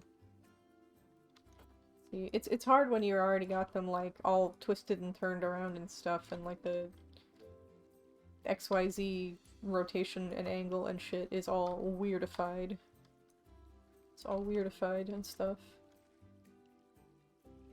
Okay, hold on. Well, no, not that way. This way. However, also slightly this way? Yes, there we are. Perfect. And then I'm actually gonna put the same type of rock, like right here. And rotate it maybe a little bit like this way. Like that, kinda, and then put that there. And then maybe out a little bit. Yeah, there we go. Okay, that's suitable, kind of, because the problem is like this whole bit is like a straight line. I don't like the way that that looks. So, we're gonna kind of push this out a little bit further, and oh, that doesn't work. Here, let me push this out like that, maybe a little bit, and then like that, and that. Okay. And then this one can go in further maybe, or can it? While still obscuring the, yes it can. Okay. Perfection. So again, this still isn't done. But it's getting closer. It's getting closer. So, let me also see if I can do I like this better like that? And then further forward, maybe? How do I like that? Do I like that better? Or, oh yeah, I like that way better. That's way better. Okay, first things first, let me save. Okay, now then. We got all of that nonsense. Now, we gotta get all of the nonsense on the other side working. Which means mainly just I gotta cover some stuff up. Mainly that's all that means. So let me just do like that. And we could, if we really wanted to, we could also put some, like, rocks right here. I don't think I'm gonna yet, but the possibility is there, for sure. Now I'm also going to unpause for a bit and check what is the navigable land? Yeah, it tells me the land area, but what about the navigable land area? I'll have to look at the animals to get them to tell me. Hey buddy, how much land area are you having? 222 square meters. That's perfect. So now we can actually decorate, like, the rest of the habitat without them getting pissed off and stuff. So actually I am gonna move this, like, over here. And let's see if we can get some more cacti going. Just for, like, decoration and whatnot. Because right now, not only is there, like, practically no ground cover for— well, this is too close to the guests. They're gonna touch it. But, like, practically, not only is there very little cover for the armadillos to hide behind, but also it just doesn't look good. It looks so plain. So, let's get away from rocks. Oh, that's a nice branch right there. I like this branch. Why don't we put a branch like this, like, right here, but we'll have it on the ground. Love it, like sitting on the ground like that. What do you think of that? That looks interesting, doesn't it? Kinda. I like that, actually. I quite like that. And then we could also— actually, a lot of these branches animals can climb on, too. I don't think armadillos can climb on branches, but a lot of animals can climb on branches like this, so you gotta be careful, like, if you want to put it, like, you know, lying against one of these rocks, a different animal might be able to escape from it. I don't know if these branches are climbable, but a lot of branches in this game are. So, keep that in mind if you ever build in this game. I'm also gonna put some of these— let's see, first of all, we got some of these that I'm gonna put in this area. These, big blue stem. I keep calling them like blue— I keep calling them in my head blue stern grasses, but they're blue stem grasses. Okay. We got a couple of them back there, actually, I think. So let's put a bigger one, like, right here. We'll put it down a little bit, so it doesn't quite cover so much, but, let's see. What am I gonna put here? Arrowwood bush? No, I don't want no bushes. Yo, we got barrel cactuses, guys. Barrel cactuses. Those things are cool. I'll put a barrel cactus right here. And, dude, look at all these barrel cactuses. I want all of them. Maybe we'll put one, like, right there. Maybe. I'm not sure. I'm not sure where I want to put these cacti. See, so that's like, we'll put that like right here, kinda. Lots of cactuses. And then we also want to figure out what to put in this dirty area. Dirty area. I think I might put some of these. There's a small one? I might put some of these grasses right here. They're it's the same grass as this kind, but it's like in a dry state, I guess, where it hasn't had as much water. That's how it looks anyhow. And then, we could even put, so like we got some huge one of these, right here. We could even put, instead of this branch, we could, here, let me move this actually. We'll move this like over here, inside the like, with like, you know, grass growing around it and stuff. That's what we'll do with that, is we'll have grass growing around it. Oh, that looks so cool. Okay. And actually, let me... No, yeah, that's good. But I want to put one of those bigger branches. Oh, and this is gonna ruin their navigable land area, though. Shoot. See, broken white birch tree, no. Bristlecone pine branch. So this could be really neat to have in there. But will it tell me if it's climbable or not? I don't know if it'll tell me. I don't know if it will tell me or not. But, I kind of want to put this, like... Where should we put this? We should probably put it back by the bigger tree. You know, like right here, kind of. Almost. Like, kind of like that. And then we'll raise it just a tad. And then maybe, like...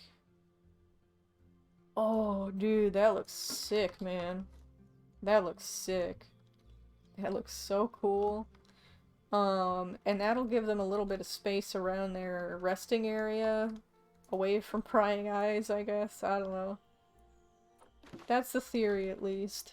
That's my theory. I'll also make these a little bit thicker. Because I think that seeing them kind of like grow around this branch is really neat. So I'm also gonna take this small one and put it like right here. And have it like pretty thick, but like just grow next to the tree branch. Yeah, I think that's neat. Here, we'll move it up. We'll move it out just a tad. Here we go.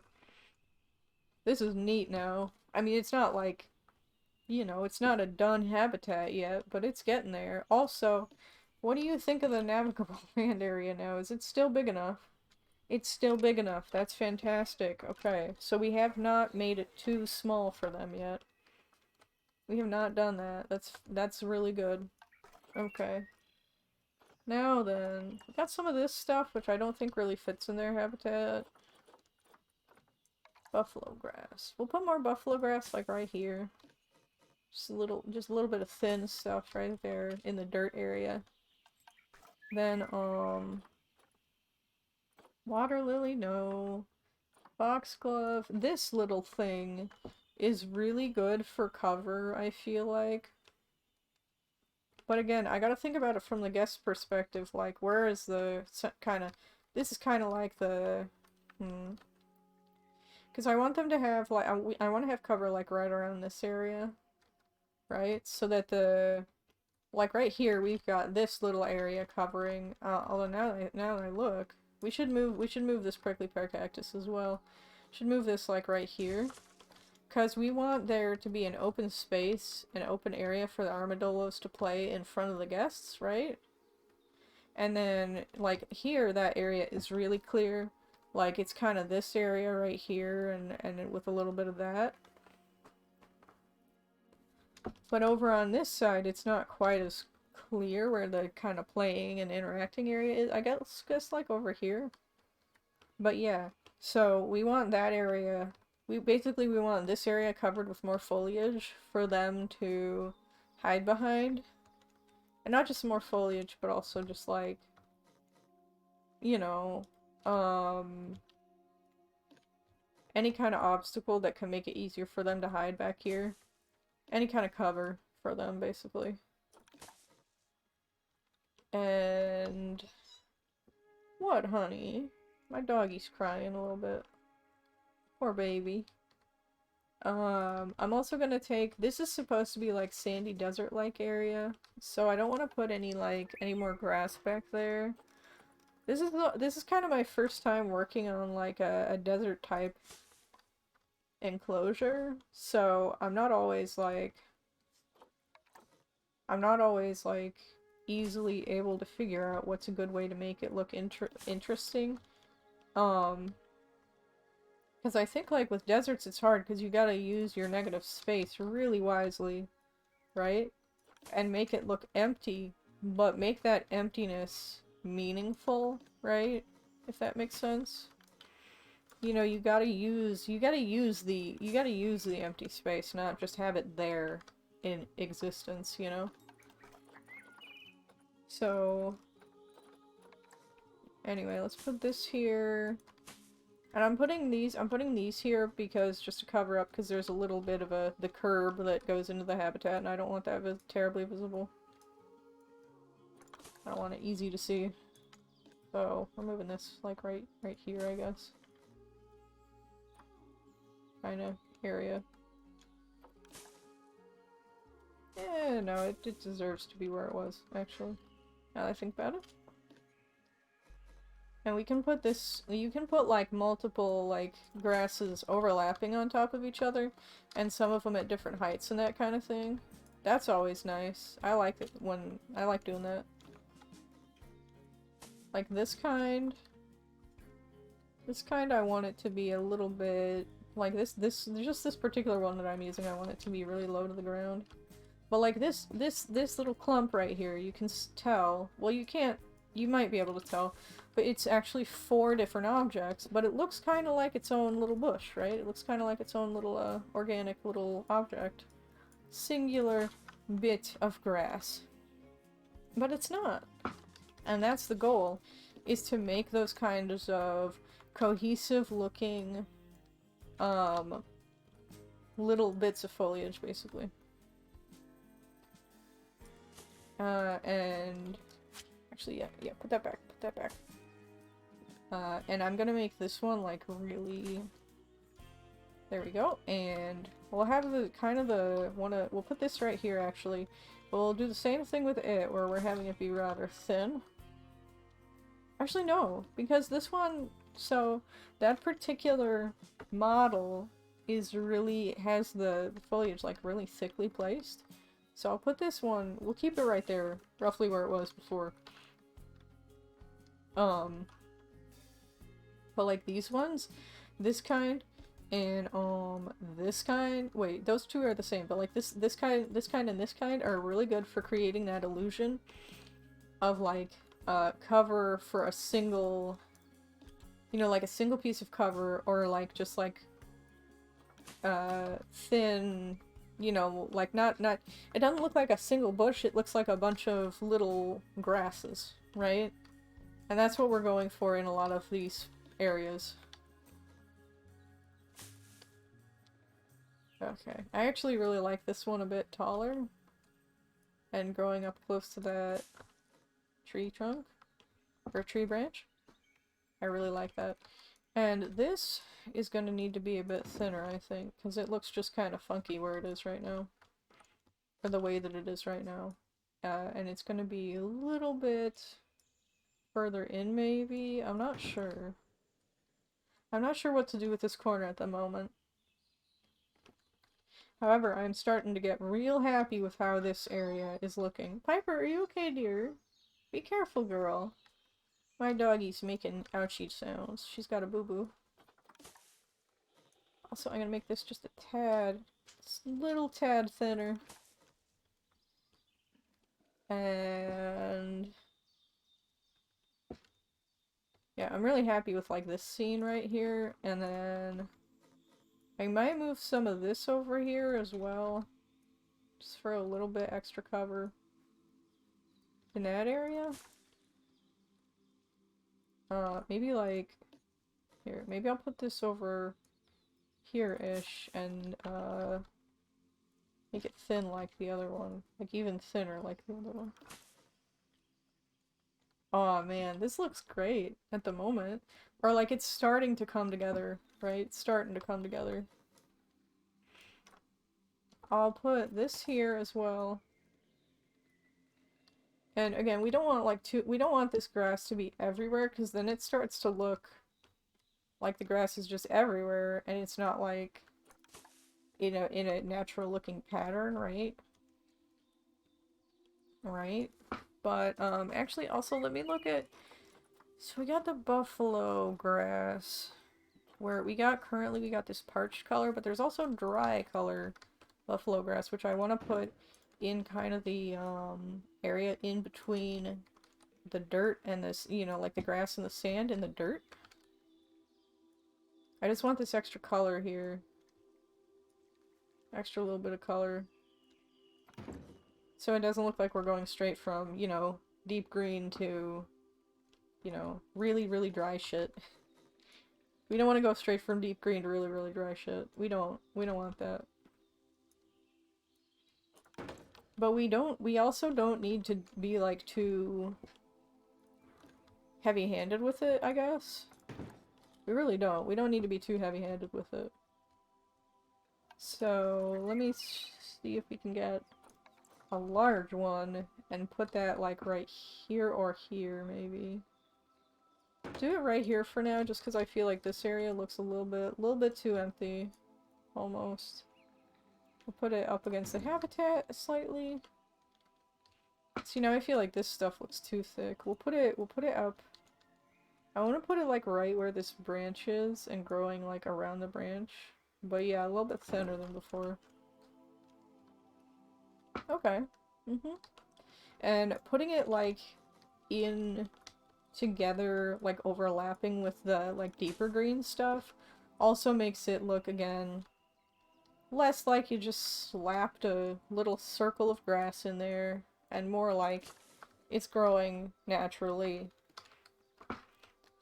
as like several little, you know, a bunch of little blades of grass, so to speak. So, one thing real quick I want to do. First of all, let me see if this looks good here. Because I like the idea of having this kind of close to the... Well, actually, I don't know if that's the kind of thing that would grow close to water. But we'll try it there. Or actually, here's where we'll try it. We'll try it right in this corner right here. Because I like putting things in corners, man. It's fun. So we'll keep it right in that corner right there. And then this spot does look really just like dry. We will adjust that. Maybe we'll put some more rocks there. More rockage. And I do really want to put more of these things all over the frickin' place. So let me put this one like right by this cactus. We'll have a little bit of a... I'm really hoping that they can walk through these and that they don't disturb the walkable area for them. I really hope they don't disturb that. Okay, so that's like... So, oh, I like that. And then I feel like we need some stuff like right here in this area. Almost. And maybe a little something different here. Like just some height variation in this specific area. Ooh, heck, another branch would actually work really good, like right here. Like another one of these bristlecone pine branches. So let's see if we can find, let's see, bristlecone pine branch. These ones are really, I think is this the kind that we use? No, this is the, oh, these are large. So did we use this kind? What kind is this? Oh, 04, yeah. We'll use oh, that's big. That is a big one. Ooh. But it could be really, really cool looking. So, let's experiment with it. First of all, let's bring it flat to the ground. That's not quite flat, as it turns out. Is this, how do I, where, there we go, that's flat to the ground. Then we rotate it like this, essentially, until we get it to a spot that we like. Kind of ish. This is actually really neat looking, not gonna lie. Like, really neat looking. Let's see, so... What I would like to do, actually, is take this and do kind of something like this with it. Would be really neat to do. Kind of like, here, let me just rotate that a bit more. Like, have it kind of against the stones like that. That would be really freaking cool. I would want it, like, further over here so that it kind of frames the view and doesn't block it as much. So kind of like this would be fine. And also I'm concerned about it blocking the traversable area for the armadillos, but if we put it too far up against the wall, you just won't be able to see it very well, and it won't be cool looking. There we go. Kind of like that. And I also, again, I don't know if the armadillos can, like, climb on it or not. See. I like it that way, or I think I like it this way better. But I gotta make sure, again, that, like... See, oh man, that looks mad cool. That looks mad cool, doesn't it? Doesn't it just? Oh man, what if we did it even like that?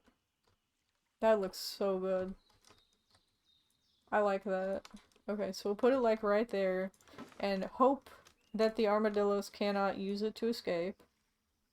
I don't think they can, so I guess we'll find out. And we'll also hope that it doesn't, you know... Oh no, Ash Axel has redeemed a bad joke. Okay.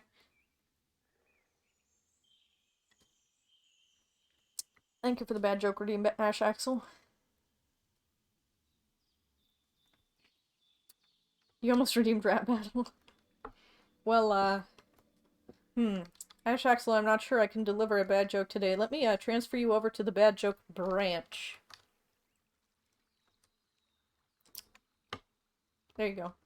That was your bad joke. You can't think of rhymes? Yeah, I hear you. I also just really think it's cool to have, like, these grasses, like, growing, like, through the branch, you know? Jesus Christ, worth it, says Ash Axel. Nice. Also, hi Ash Axel, how's it going? Isn't the armadillo habitat already looking so much better? Isn't it already just looking so much freaking better? Okay, so I don't want that one. I want... Actually, yeah. Yeah, that one's fine. We'll put one of those, like, right here. Or no, we'll put one of those, like, right here. Then... make it down like that. Maybe. I don't know. Not entirely sure what I'm doing here. Editing videos, so I will mainly be lurking, says Ash Axel. Nice! Editing videos, huh? Video editing can be really satisfying, and it also takes a lot of time and effort, and I kinda hate it, but I also like it. Video editing is a gift and a curse, basically. See if we can put this just, like, way down there. Dude, this looks so nice now. It looks so much better than before. Oh my gosh. It looks so nice compared to before. Okay, so... I'm gonna put some more rocks around again. It can, Atrexel says, I love it, but I found that editing someone else's notes and ideas is... Oh, found that editing to someone else's notes and ideas is very tedious, or it can be. Oh, really? Yeah, I've only ever edited, like, my own stuff so far. Dude, come on, let's rotate you slightly, buddy. Just get some, like, rockage out here. Some additional rockage. Rock of... Nah, I'm not gonna go there. Alright, boop, boop, boop. There we go. Okay, so we got a little bit of extra. No, that ain't right. Here, go back further go this way. Slightly, and then slightly that way, and then a little bit this way. Little bit like that. A little bit like that. Wait, no, but then the armadillos can escape. God, I hate rocks in this game sometimes, but most of the time I love them though. Alright, there we go. That's good enough. That's good enough for now. And, so we got this rock right here, which I'm gonna dupe right here. And we're gonna have some little rotation time. A little bit of rotation time with this rock, and put it, like, right there. Actually, we'll rotate it, like, this way, maybe. Like that. And it'll go, like, just slightly over, through the sand and stuff. And then we had this, like, really small rock earlier that we picked, which one is it? Not that one. Not that one. I know it's not the other one. Not that one. Not that one. Where's that small-ass rock? Is this one. So this is a tiny rock that we're gonna use.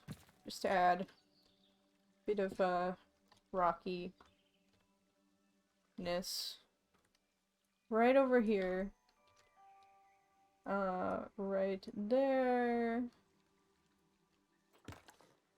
Still there's a little bit of stone here or there. Sometimes. And then, I'm also gonna take one of the... Where is the tiny one? Here it is. Oh, tiny one. And we'll put it, like, right here in this corner of, like, where there is still, like, you know, some... Yeah. There we go. That'll do. And, actually, no, I don't like that. Take it out. Take it away. Take it away. So, let's see. And I gotta check on the armadillos again and see if they're have enough room. Aha! They don't have enough room anymore. Okay. They don't have enough navigable land area anymore, guys. So, that's a problem. Also, are you guys happy with the amount of plants in your habitat or what? Where did they go? Where did he go? I don't know where he went. Can I see him moving around? Where'd he go? Ah, there he is. I see him back here. I see him back here. Hi, buddy. Okay. So he doesn't have enough space to be there with his buddy, and plant coverage is almost too much, but not quite. So let's see, if we get rid of, like, because I'm not 100% sold on these rocks. Does that help you at all, little buddy? Does that help you at all, little friend? Huh, what do you think now? Did that help you? No, not whatsoever. Okay, we'll put them back on then. Because, like, I'm not sold on them, but still. See, what if I remove this prickly pear cactus? I bet you would like it if I removed that, huh? So that's 170 meters squared is what they had. Now they have 173 meters squared. Well, shoot. That's not that much improvement. I'm betting I'm gonna have to get rid of these branches, but I really don't wanna. What if... Ah, shit, man. Either that or these count as decreasing the coverage. 25 meters. Coverage 4 meters squared. Well, hold on. Wait, does the buffalo grass actually provide, like... It just counts as plant coverage, but, like... Can they walk there? So 173 meters squared. So this is 25 meters squared, allegedly. Okay. So let's look at the... Come on. Let's look at the armadillo again. So they had 173 meters squared. What do they have now? 177 meter. Damn it. So those things do reduce the navigable land area. That sucks. I love those things. I love them. Okay, so I think we're gonna have to get rid of... So that's what, coverage 4 meters square? Oh, that's buffalo grass. Yeah, that's fine. But what about these so that's 25 meters... What if I, like, put it here and it's just, like... I guess it still has coverage, though. What if we put more buffalo grass? Wait, hold on. There's more buffalo grass, like, right here. Let's get rid of that one. And we'll move this one over, and it'll take over for the other grass that we deleted. Kinda. In a way. Okay, and then... I do really like these barrel cactuses. I wanna keep them. I wanna keep them, dang it. I wanna keep everything that we have in the habitat right now, though. Alright, let's see. So, calculating 175 square meters. We still need like 20 more square meters for these guys to be happy, though. I really don't want to get rid of these desert grasses, man. I really don't. However, I'm not particularly attached to these things, so we can get rid of them and find other ways to make this part of the habitat interesting looking. Also, I might move their burrow, just because it's in kind of a weird spot right now. That it doesn't look very interesting. Alright, let's see. Wait, seriously? Still 175 square meters? Hold the heck on. So these things did not help at all? Getting rid of those? Nope. Okay. So I guess these just don't have coverage or something. Like, what? Yeah, only 1 meter square of coverage, apparently, for this big-ass grass thing. Shoot. Okay. 4 meter square. Yeah, these big-ass common saltwort grasses really have a lot of coverage in them. That is unfortunate, because those are my favorites out of the new things that we put in this habitat at the moment. See, we could get rid of this rock. That would help a little bit. Might also be able to get away with making this a little bit less large. What, honey? What, baby girl? What's wrong with my puppy? She's being grumbly. She's being grumbly. Right, how much coverage? Is it the branches? It ain't the branches. That's 9 square meters. This one's 25 square meters, but like, still. What about the flowers? The flowers, actually, we could get a bit of square meterage out of them. We got rid of the flowers, I guess. Hey, buddy. Hey, buddy, do you... They still don't have enough navigable land area. Like, even after... Okay. Hold on. Wait, so that's 175... Okay, so moving the rock did not help even slightly. Shoot. What if... Okay, so I have an idea. My idea is... If I, like, move these... So this is like the big one that's, like, 9 square meters. If I move this, like, all the way down there to where they can... Like, I'm wondering how accurate is the collision? Is there collision, you know? Calculating. Okay, that made no difference.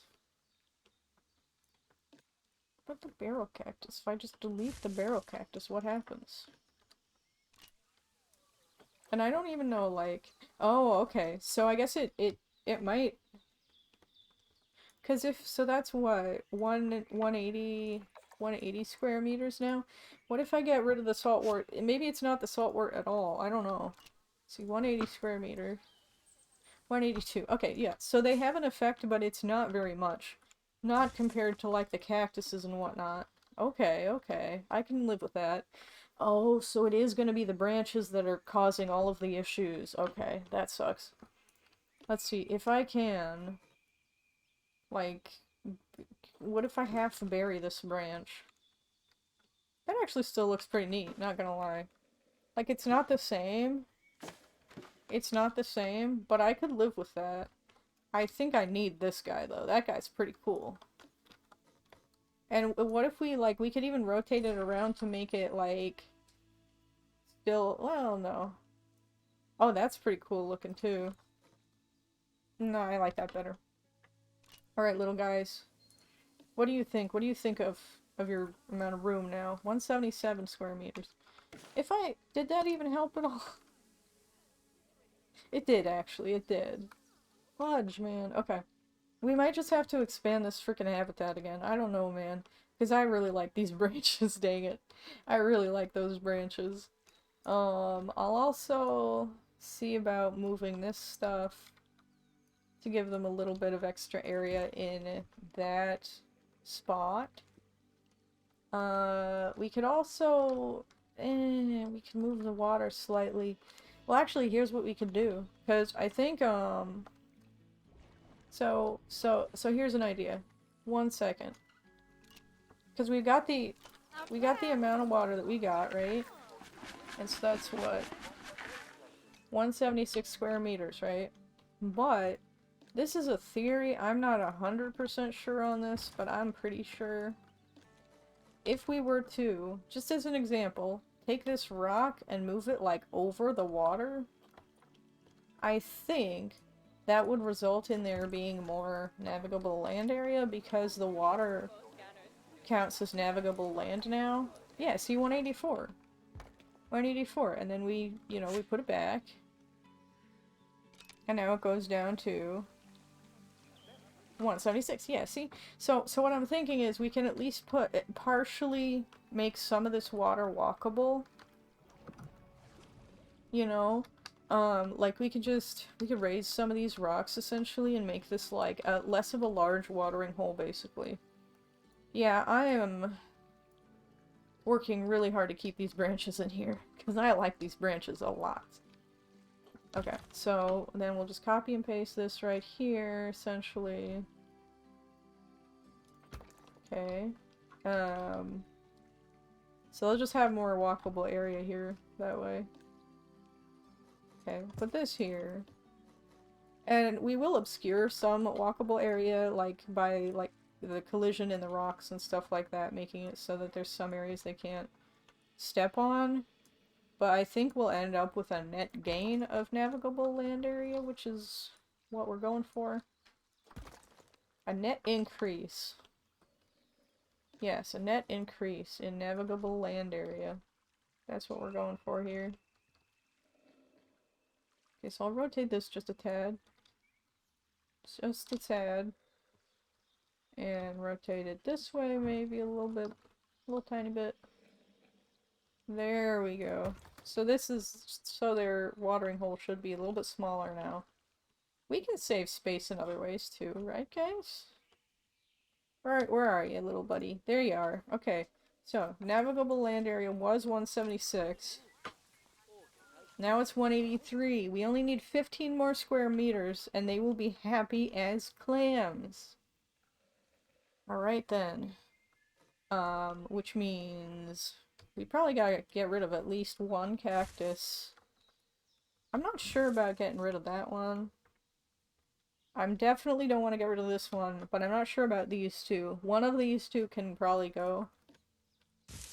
I don't think it's that one though, because that one is like putting interest in and breaking up the landscape like midway through the habitat.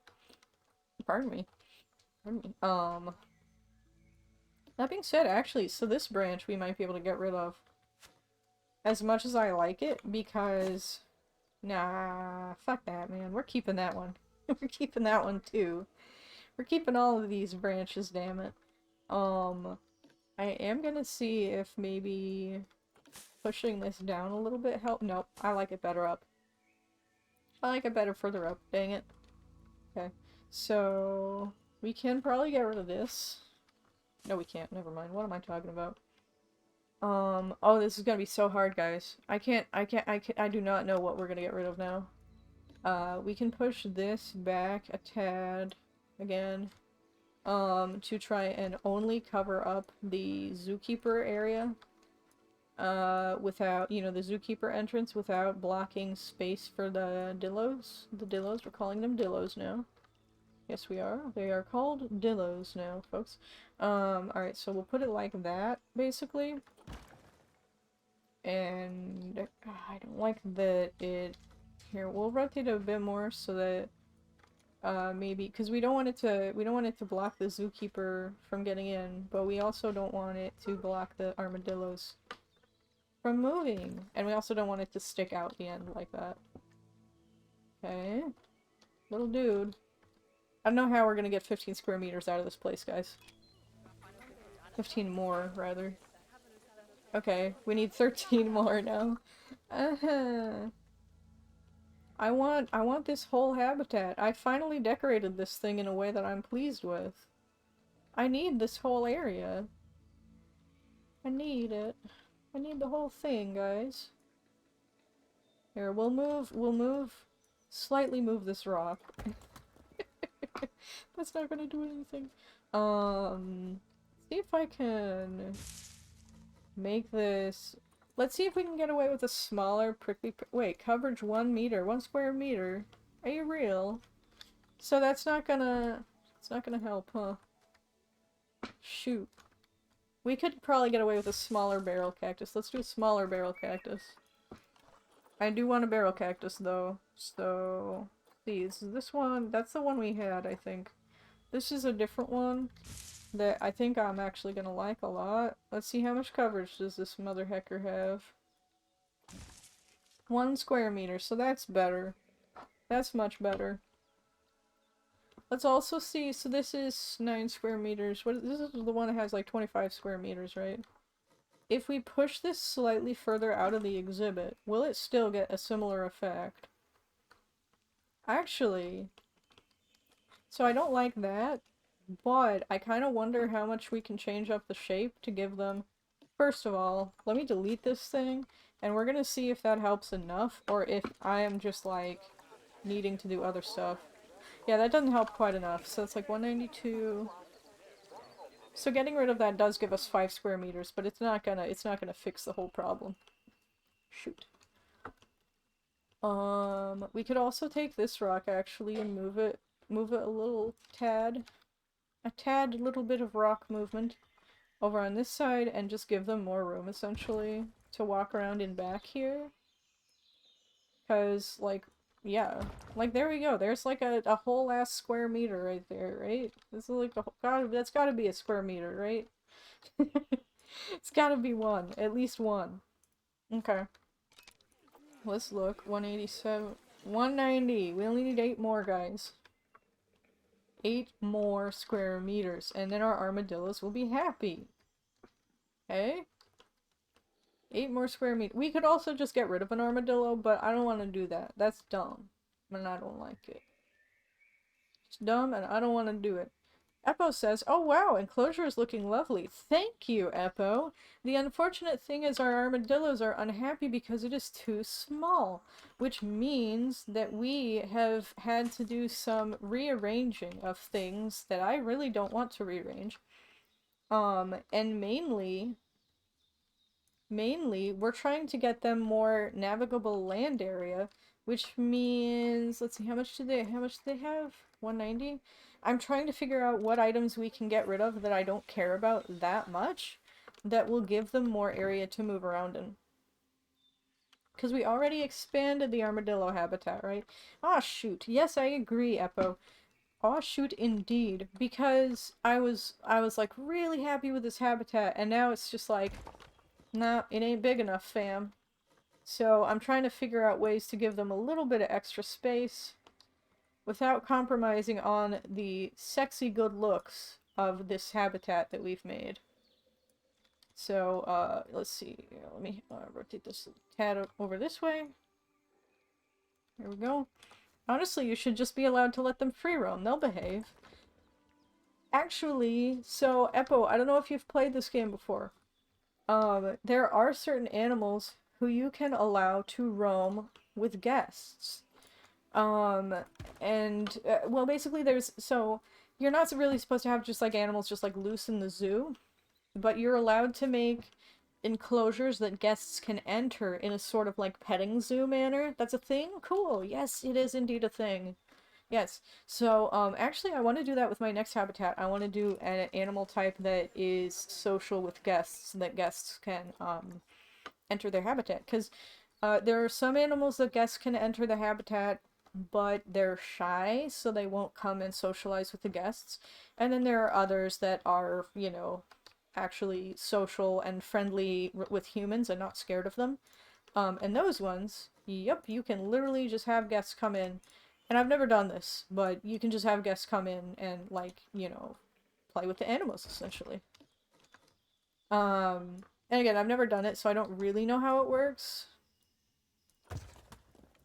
A zoo around here, Epofrog says, always has free roaming peafowl. Always thought that was neat. Yeah, I feel like a lot of don't do a lot of zoos do that? I feel like I've heard of that before. I feel like I've heard of that.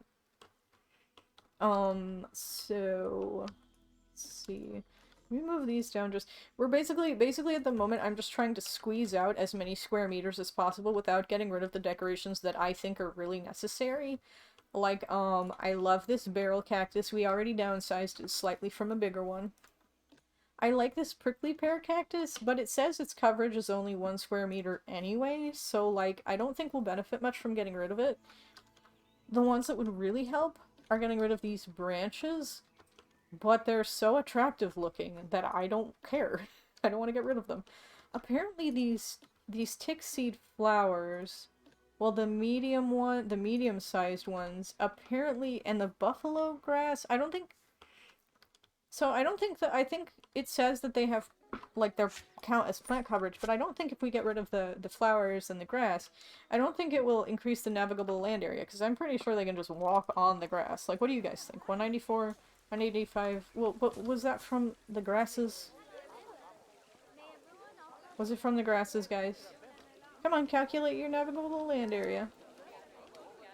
It's still calculating. It's having a hard time, apparently.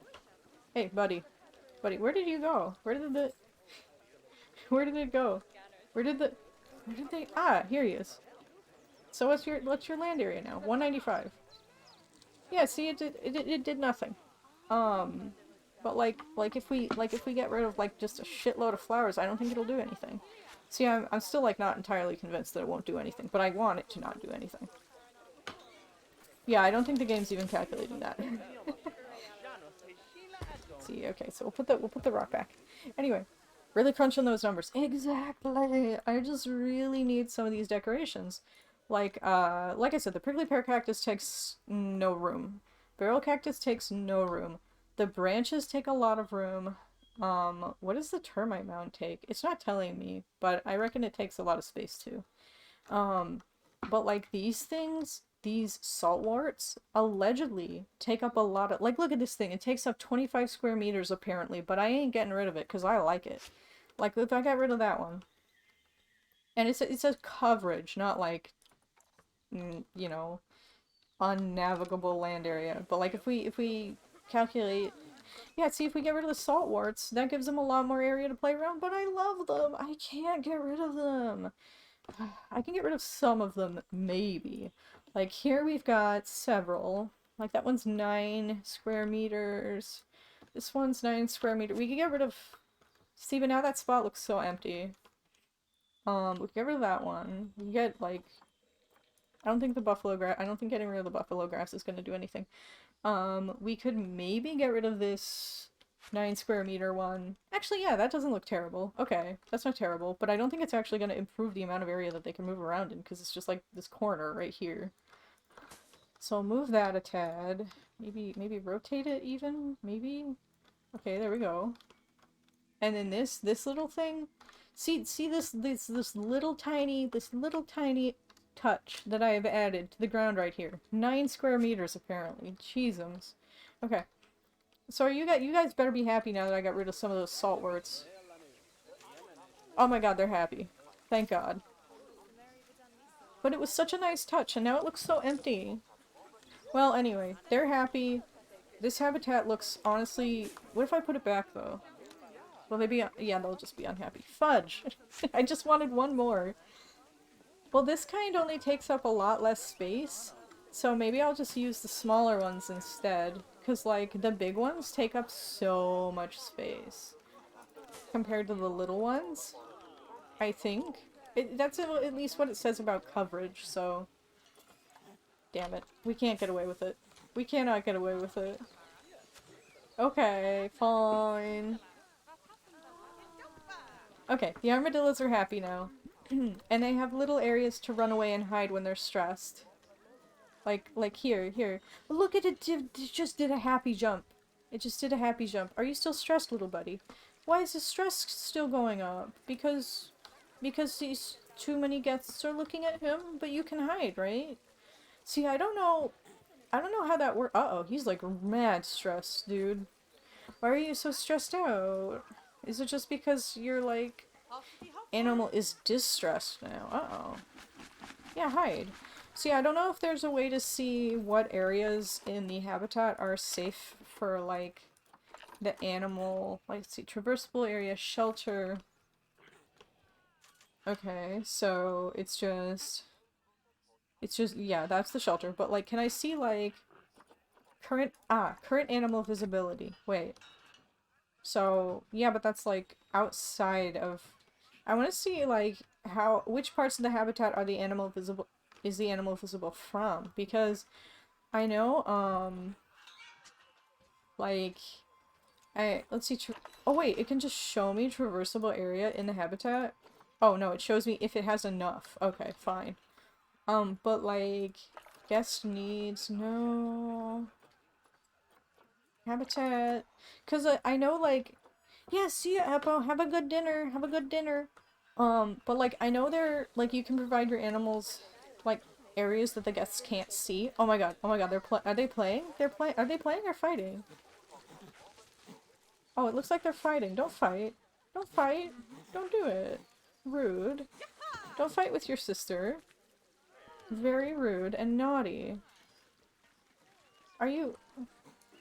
Very rude and naughty. Are you okay? Are you okay? Alright. Animal is calm. Well, see, it looks like so this one's getting calm, like, right here. So I wonder if, like, what about you? Are you calm? Yeah. I don't know. Ooh, our pronghorn antelope who incorrectly breeded with, who is inbred with, or whatever, is about to give birth. Uh-oh. Waynette. Or is this the same one? I don't even know. I don't even know. Do we have any baby antelopes who are inbred? I don't know. I don't know if we have any baby antelopes at all. Anyway, let's pause. No, we gotta... Here, hold on. Hold on. We're looking at this antelope and unpausing. Look at that! Look at them go! Also, thank you for saying good luck with the habitat, Ebo. I'm sure we'll have a... I'm sure we'll, like, look at this. This looks so much better than it did earlier today. It looks so much better. So good. But anyway, so, like... I'm pretty sure there's a way for you to actually give your animals, like, a break from visibility of guests.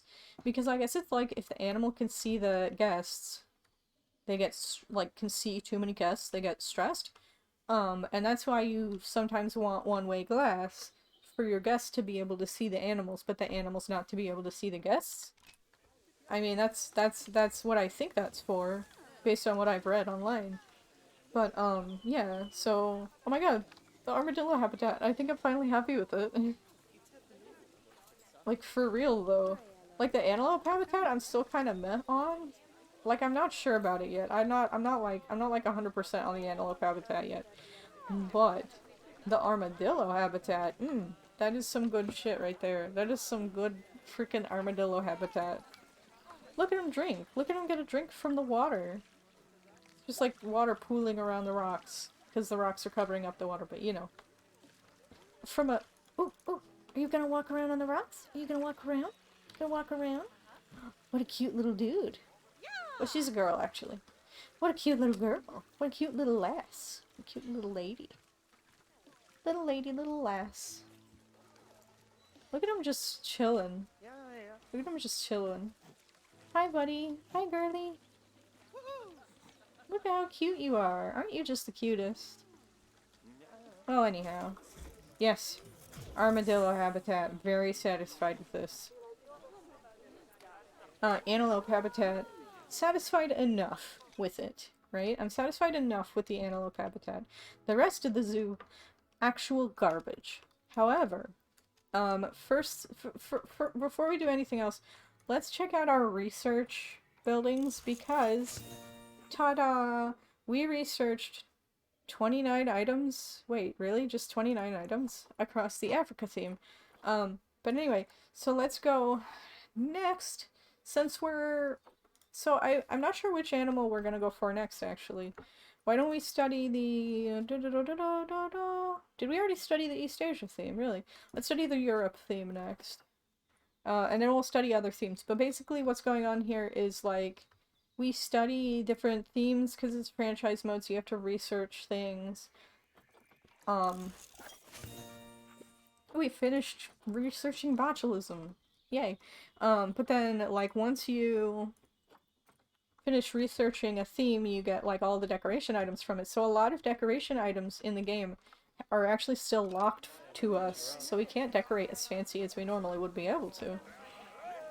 Look.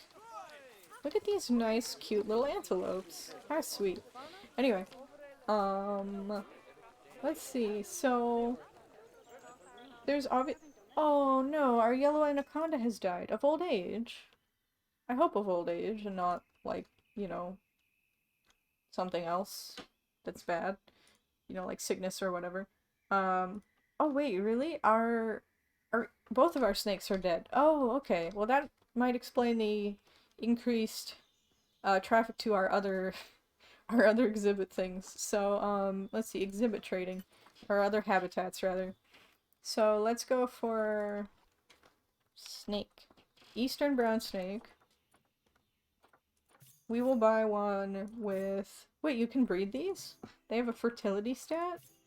I will buy the one with the best longevity stat, because I don't really feel like breeding them. And it had a shitty fertility stat, but... Let's see, what was it like? Yellow anaconda. Yes. And then we'll just buy literally the only yellow anaconda that's currently available. And we'll stick it right there. Cool. So our exhibits, our small animal exhibits, which are not nearly decorated, will, finally be available again to look at. Because they'll have animals in them. So, I'm debating on if we should decorate the, like, zoo proper yet, or if we should continue focusing on habitats, because with the habitats I'm more experienced decorating habitats, and as a result I'm able to better deal with, like I don't know if, like, would we unlock any additional plants by researching new themes? I'm not entirely sure. But I do know that we unlock more, like, building pieces for, like, buildings and stuff by using, or by researching new themes. So I'm thinking maybe of just, like, putting off decorating the actual, like, outer non-habitat parts of the zoo for now. Also because I don't know what I'm doing at all. Also, I want to see bamboo. I want to make, like, different kinds of paths in here. I want to, yeah, I want to just change the aesthetic of the paths in this part of the zoo. Because, I think it looks lame currently. So, we're adding these mosaic paths instead.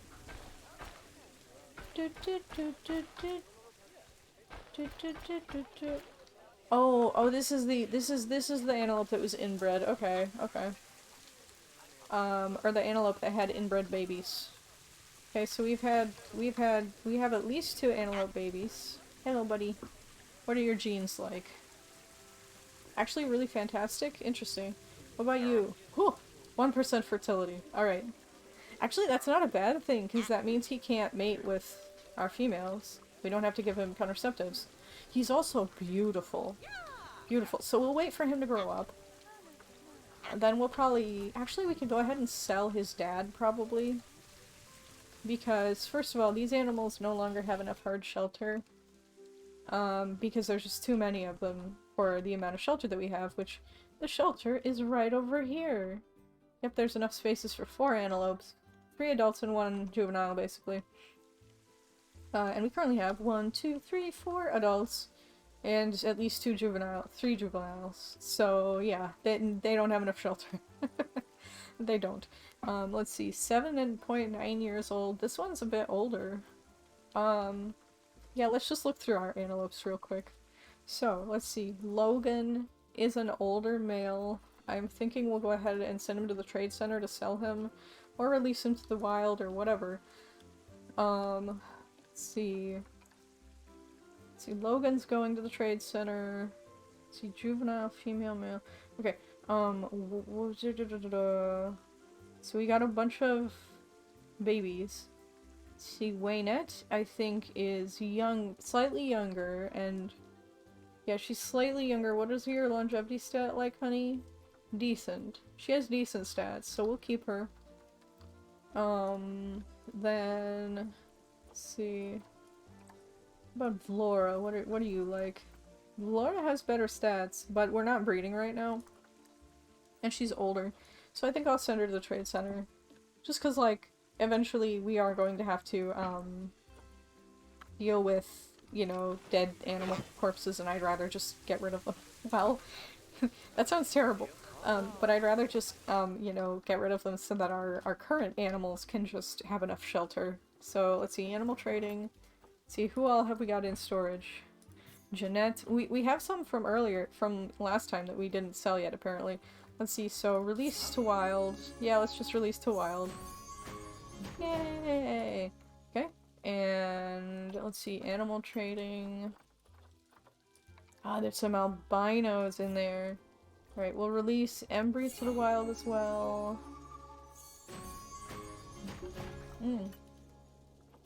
Let's see, who do we have who's like actually... Do we have anyone who's like not really old? No. So we'll just release them. Otherwise I would like sell them to other players, but I don't think that's gonna help very much. I don't think it's gonna help anyone very much. I mean... And we don't need the money in this case. It's not like it's gonna give us that much money, so... anyway. So, are you guys doing better for shelter? A little bit better.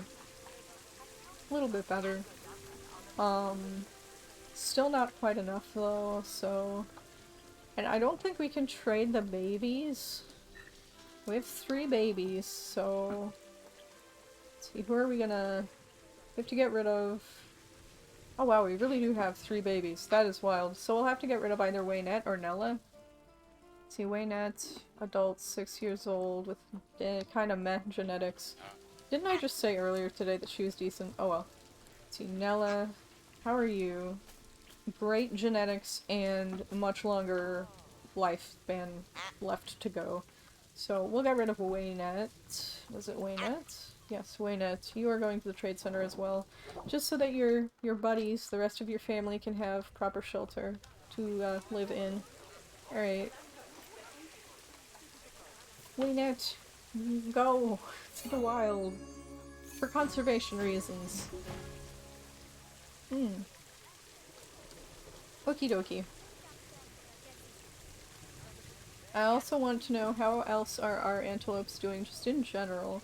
See, habitat, hard shelter. How are you still low on hard shelter though? How?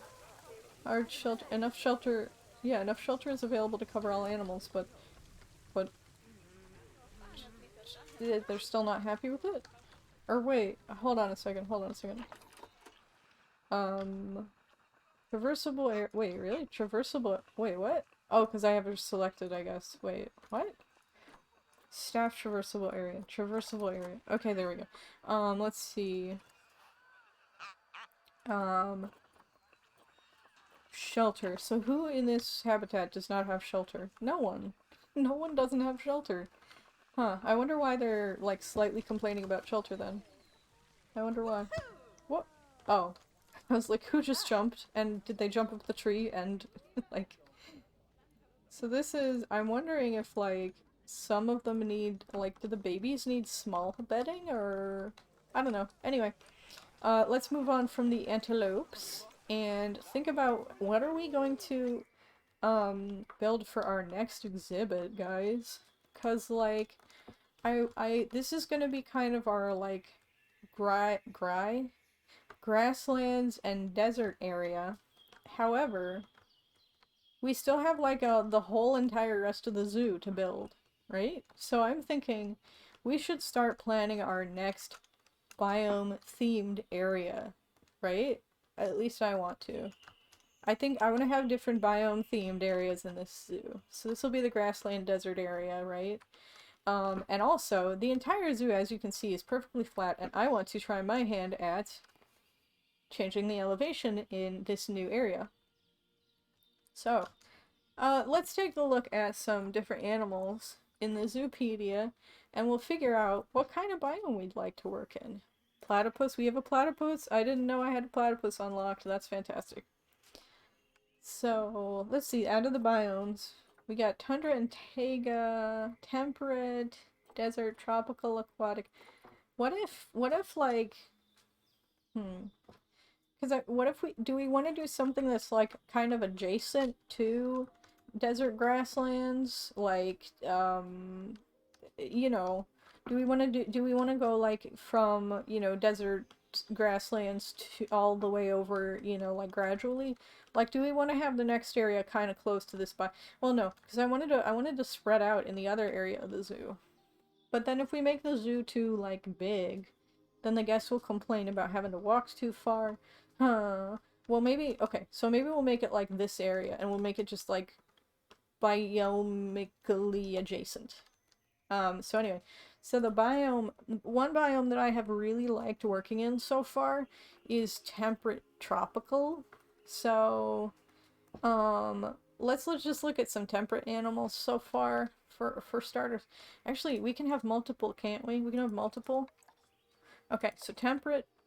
Why don't we do, like, temperate grasslands? Okay, that's more of the same stuff that we can have in our desertish area. Desert, tropical, aquatic. Okay, so we'll do, like, temperate, tropical. Yeah, we'll do temperate and tropical. So let's see, what could we include in our zoo from the temperate and tropical biomes. And I am going to mainly focus on, actually, yeah, let's focus on a continent too, cause we want them all to, like, roughly be, cause what? This is kind of our North American desert area. Why don't we make this, like, I don't know, do we care about continent? Do we care about continent, guys? I don't know. Let's just do biome for now. But I want to focus on habitat animals for now, not exhibit animals, cause exhibit animals, I have not made my first fancy exhibit yet. I would like to do that, but I'm not there yet. So, temperate tropical. Wait, aardvarks are temperate tropical? Or are they just, like, temperate? Where aardvarks are from temperate grassland and tropical? Oh, really? Interesting. Oh, I see. Okay. Let's see, African buffalo, tortoise, giant tortoises, leopards. Ooh, leopards. Leopards could be cool. That's in temperate and taiga, though, not temperate in.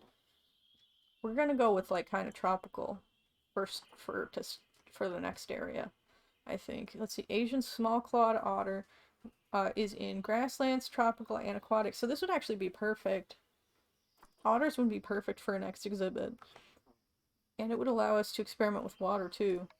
Let's see, tapir. I've already made a tapir exhibit before in a different zoo, so I wanna save those maybe for later. Tigers, temperate tropical grassland. I think temperate tropical grass. Yeah, tigers would work. It would be a big exhibit too, and I've never made a tiger exhibit before in this game. Binturong. Ooh, this is a climber. So that's temperate and tropical, so that'd be perfect. Alright, can I, like, heart or star any of these so that I can, like, keep them in mind for later? I guess not. Anyway, so we got lemurs, bongos. They're very cute. Bonobos, orangutans. I don't want to do monkeys yet. California sea lions. Cute. Capybaras. I've got a capybara YouTube video going up soon. So I've had enough of capybaras for one day. Day?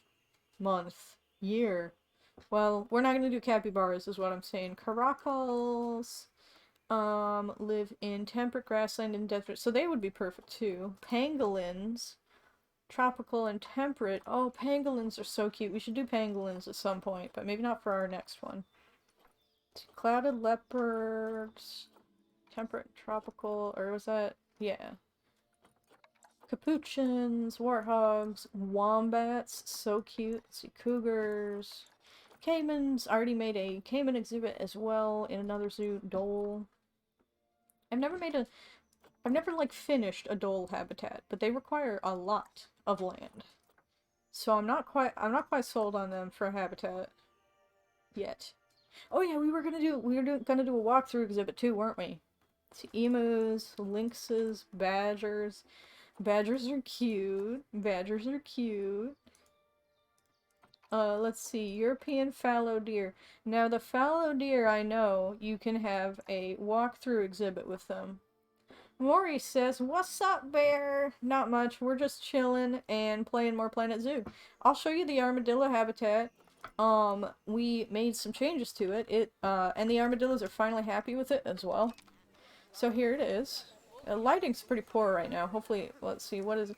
It's cloudy, but it's 9 a.m., so the sun will be coming up, you know. But yeah, so this is how it looks for now. I had to remove I added some stuff, I removed some stuff.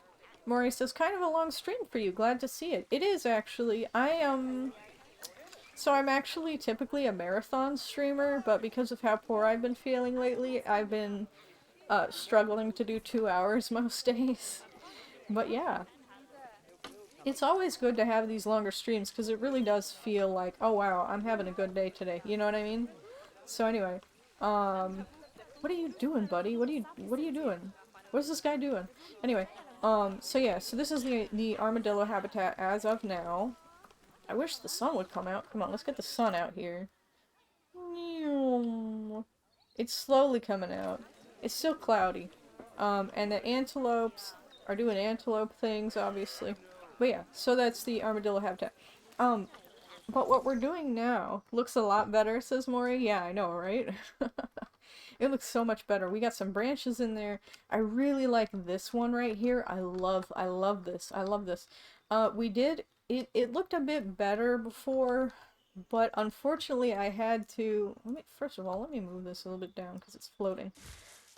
Wait, did that work? Is it no floating now? Good.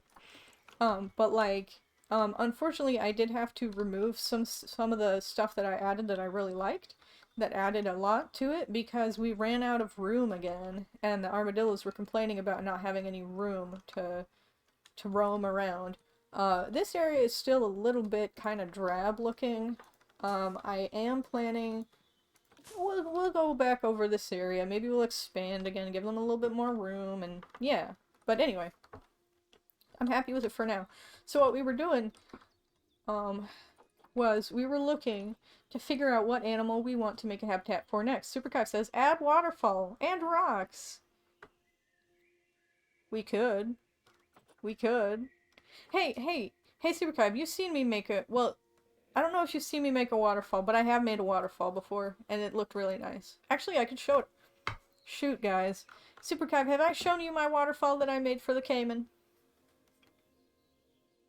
Because if I didn't, I want to do that. But, we're trying to... You think I did? Okay, never mind then. Thank you for the hydrate redeem, Maury. But, we were trying to figure out what, to build next, because I want to wait to actually, like, fancy up the zoo itself and keep working on habitats for now. It was cool? Well, thank you. And basically, so I'm trying to figure out what kind of biome theme do we want to go with next, and I'm thinking we'll expand out this way, and we'll pick a, kind of temperate tropical, theme. So we're looking through the list of habitat animals, and we found some that look pretty good. And then I remembered I wanted to do a walkthrough habitat next, and European fallow deer can be part of an exhibit or a habitat that guests can walk through with the animals.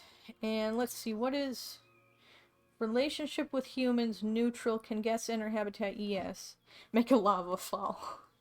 They should add that in the next DLC.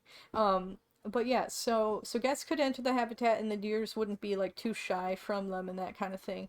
So I've been thinking about maybe we'll make that. Let's see, black bear, giant tortoise, more giant tortoises. Let's see, gharial, giant anteater. So I haven't actually made a giant anteater exhibit in this game yet. And I would really like to. They're grasslands and tropical. Planet Zoo Hell expansion. That's just all of the DLCs because they cost so much. With bunnies. Let's see. So, I'd really like to make an anteater exhibit one of these days, and that's a good candidate. Another candidate I'm really interested in is the Asian small-clawed otter. Now, let's see. Let's see if any of these animals are like work with other animals in the same exhibit. And yes, the Asian small-clawed otter could be in the same habitat as like a binturong, for example.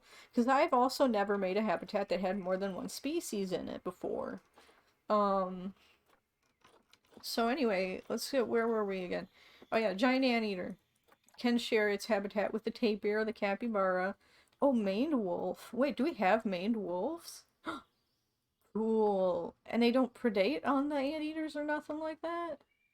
Neato. Maury likes, you like otters, Maury? Alright. Alright. We'll think about it. We'll think about it. We'll probably do the otters. Alright, so otters. So otters, anteaters, with maybe with maned wolves. Everything is so cool. There's so many cool animals in this game. Wait, green iguana. Oh, we're not filtering it anymore. Okay, hold on. I stopped filtering it at some point. Okay, temperate and tropical. Habitat only. Right? Hold on. So this, but the anteaters should still be on here. Giant otter, giant anteater. Let's see, grizzly bear, Japanese macaque, koala, llama. Yeah, and the maned wolves are in that. Uh, Nile monitor. Oh, that's cool. Obviously, we've got the armadillos already. We've got North American beaver. That ain't right. Babirusa, Nyala, Okapi. We gotta make Okapis at some point, guys. Platypus. Obviously, we got our antelopes. Red fox. Oh, that would be a fun exhibit to make. Red deer. I really want to make a red deer exhibit sometime, guys. Oh, these are pretty lemurs. Sorry, I just gotta look through, like, everything right now, and then we'll make the otter exhibit, I guess. Spectacled caiman. Striped hyena. Oh, hyena exhibit. Striped skunk. Very cute, very cute. Timber wolf. Okay, anyway, we've looked through everything. Monitor lizard. You also love monitor lizards? Oh boy. Alright, so let me just look. So this Asian small-clawed otter can live together with tapirs, binturongs, some monkeys, and rhinoceroses. What about giant otter? What do you giant otter just lives on its own. Well, should we... See, now I'm debating. Do we want to do a multi-animal habitat? Or... First let me look at the habitat needs for the Asian small-clawed otter. So this one, they do not need very much space. That is good. Let's see. Their temperature requirements, yeah, whatever. They do... Oh, right, they don't need that much land. They need a buttload of water, though, and including deep water. So... That... So we would need deep water for them. So I would want to maybe have like a viewing area. Ooh, this could be so exciting, guys. I want a viewing area where you can view them underwater, but I also want an above ground viewing area. So we're gonna do that. We're gonna do that for sure. Why not for now? Let's just focus on the otters and not bother with any of the other species. So we'll just do the otters for now. So where are we gonna put this? First of all, I want to work, I want to do some terrain work, just some sculpting work, just to kind of create some, elevation for the next part of the zoo, because our entire zoo at the moment is completely flat, and I want to have, so we'll have, like, more habitats, like, around here, and then, like, right here, maybe, is where, like, we'll start kind of pulling the ground up, you know, making it just a little bit elevated so we can play with that a little bit, you know, kind of make an outline of a circle here, and then just kind of fill that in a little bit, I guess.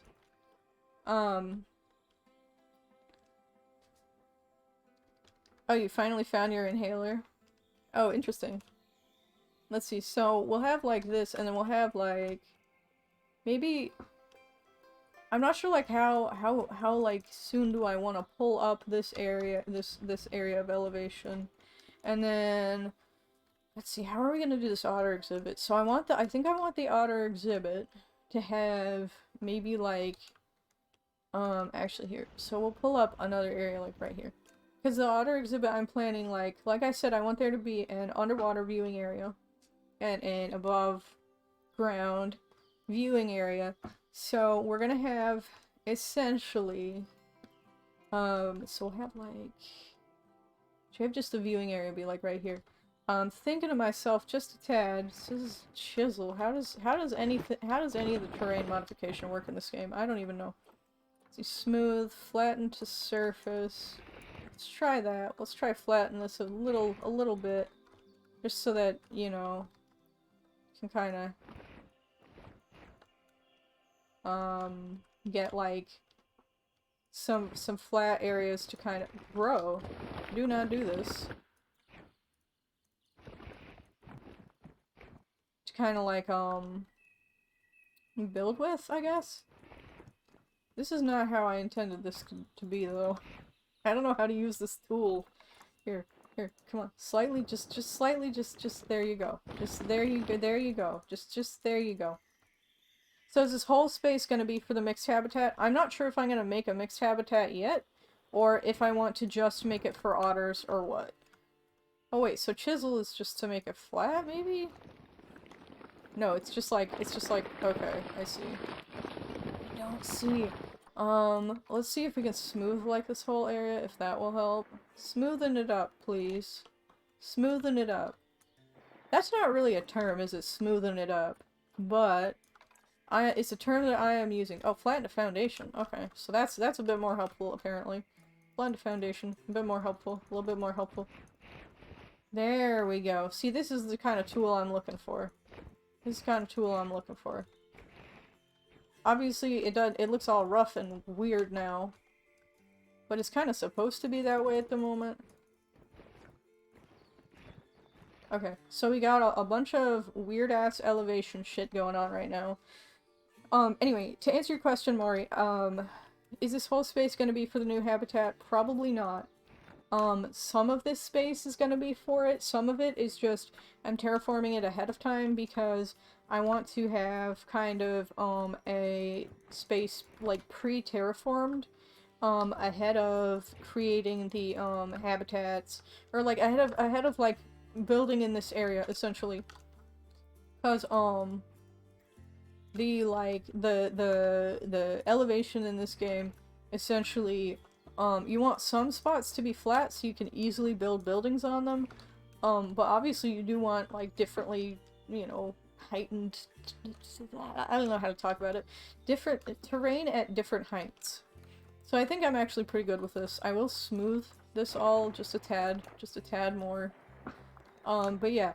So basically, I'm just terraforming this area ahead of starting to work on the entire zoo in that area, because, like, if I wanted to terraform this area after already having built some parts of the zoo in it, there you go.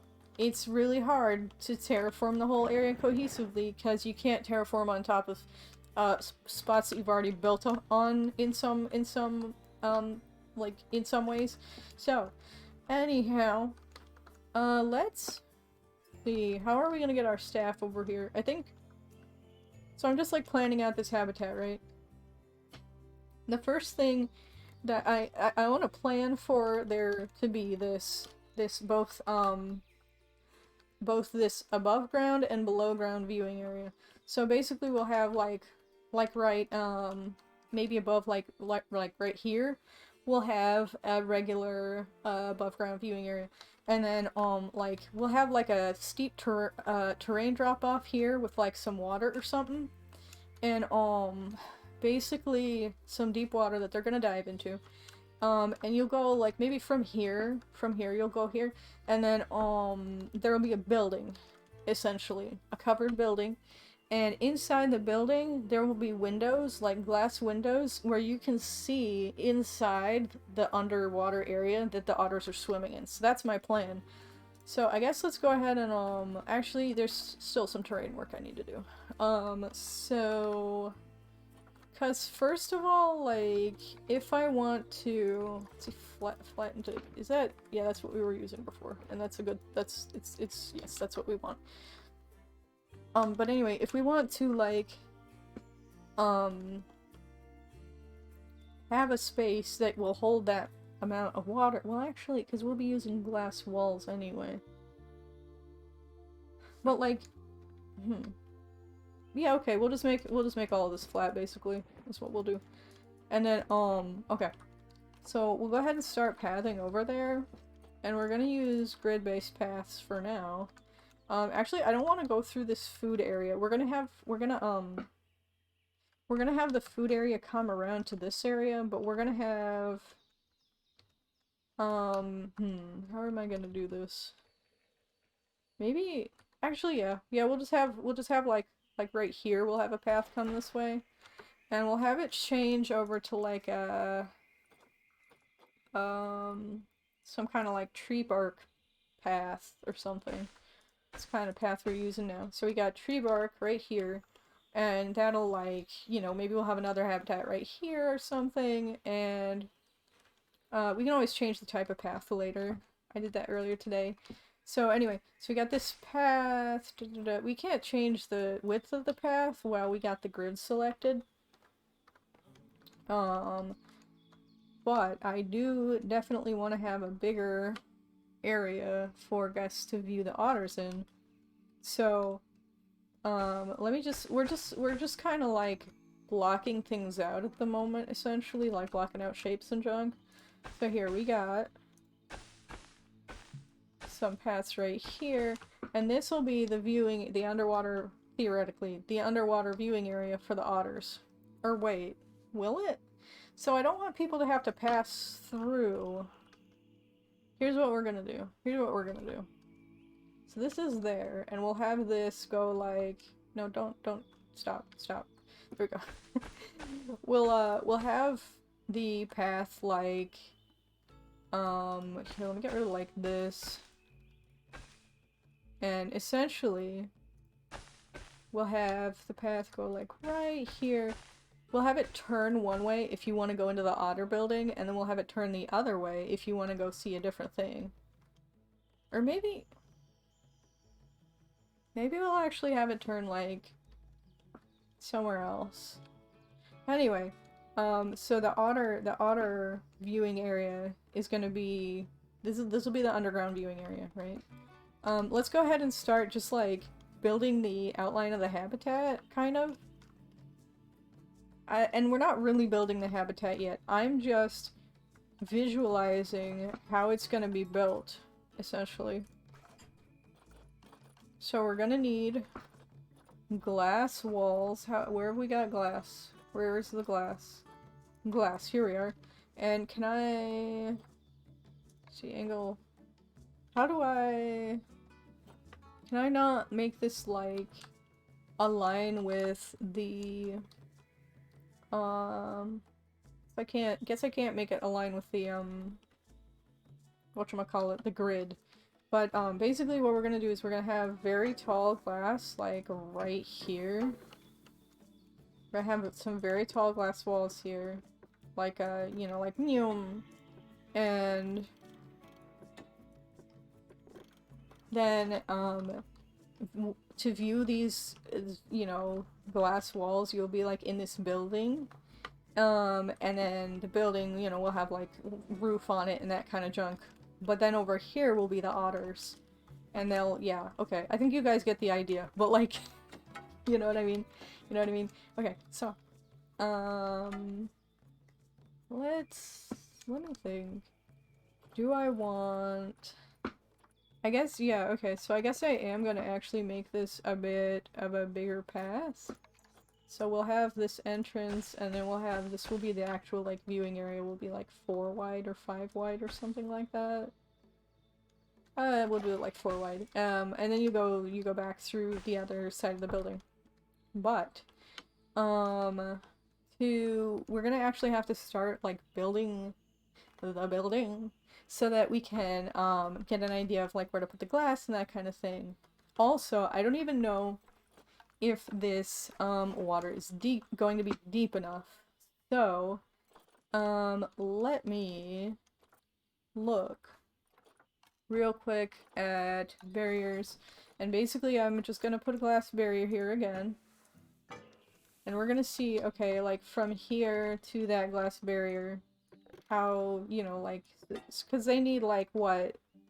How deep water does the otters need? How deep do you need? Well, I don't know how deep it needs to be, but they need 56 square meters of the deep water, and I think if I remember right, it needs to be fairly deep for them to dive.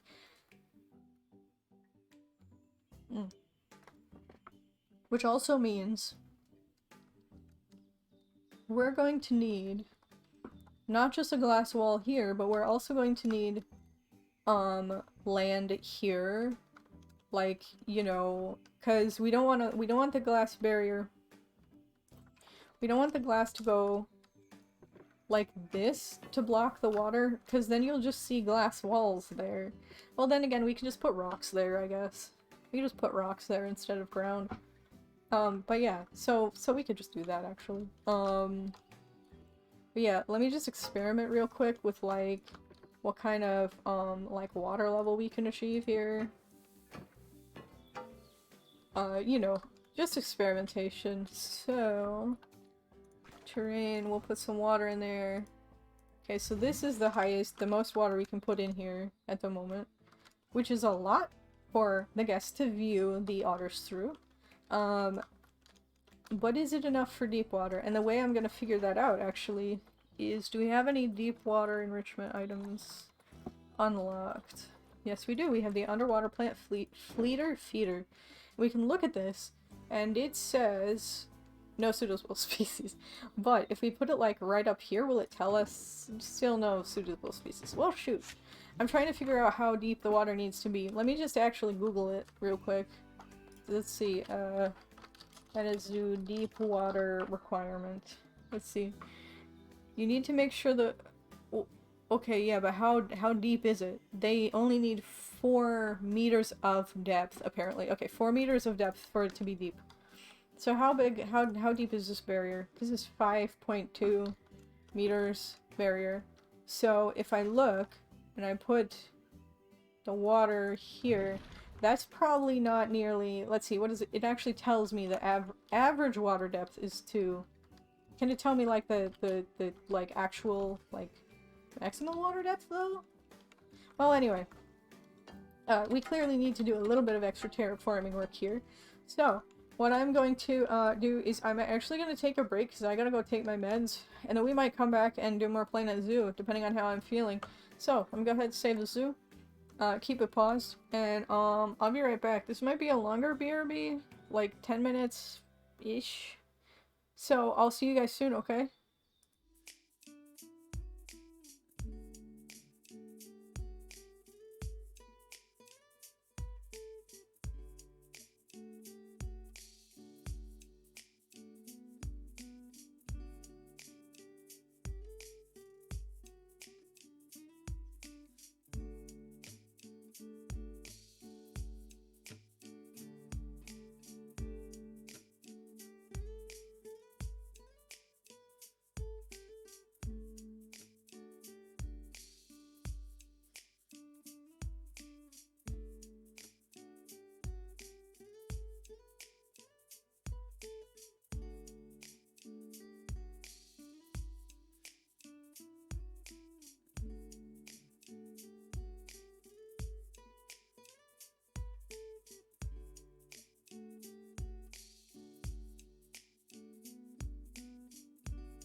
Alright, hi. Hello everyone, I'm back. Welcome back to Planet Zoo. Right now we are working on theory crafting a habitat for some Asian small-clawed otters, and hoping that, we will end up with enough space with water for them to deep dive, and for the guests to watch them deep dive a little bit. So, I've been thinking about it while I was AFK on my break, and before I continue on the habitat, I want to look a little bit more about the information about Asian small-clawed otters. So let's see, group size, up to 15 males, up to 15 females. Ooh. Okay, so we could end up with a rather large small-clawed otter habitat if we ended up having enough water and land area. Let's just say we'll have like 3 adults.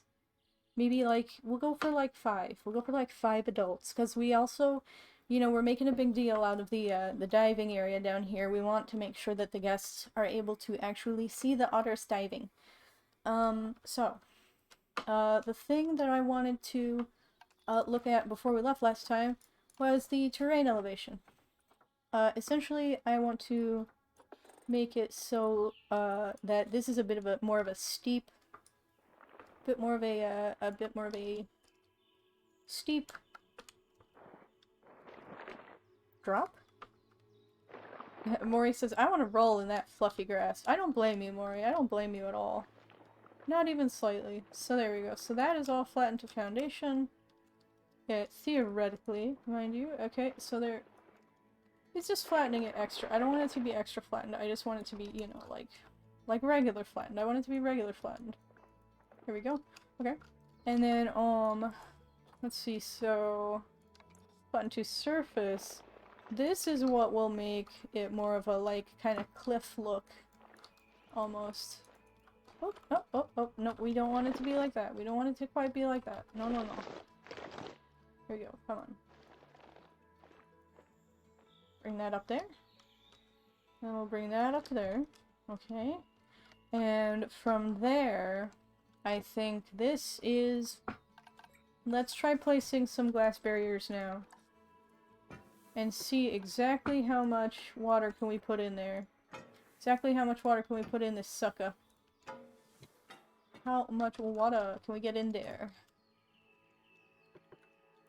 So we'll put this like 5, okay, how tall, so this is about, have this be like 4.5 meters tall.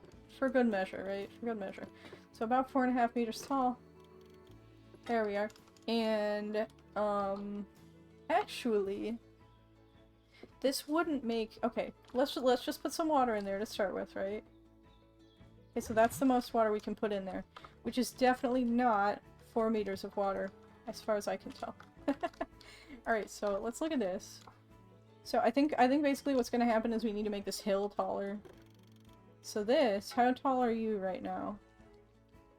Okay, but how tall is... Okay, fine, how tall is the corner?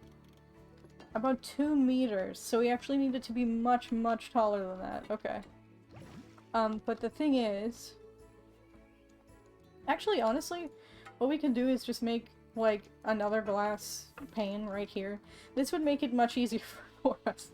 And then what we would do is we would cover this glass pane, on top with rocks, basically. So that it doesn't look like glass.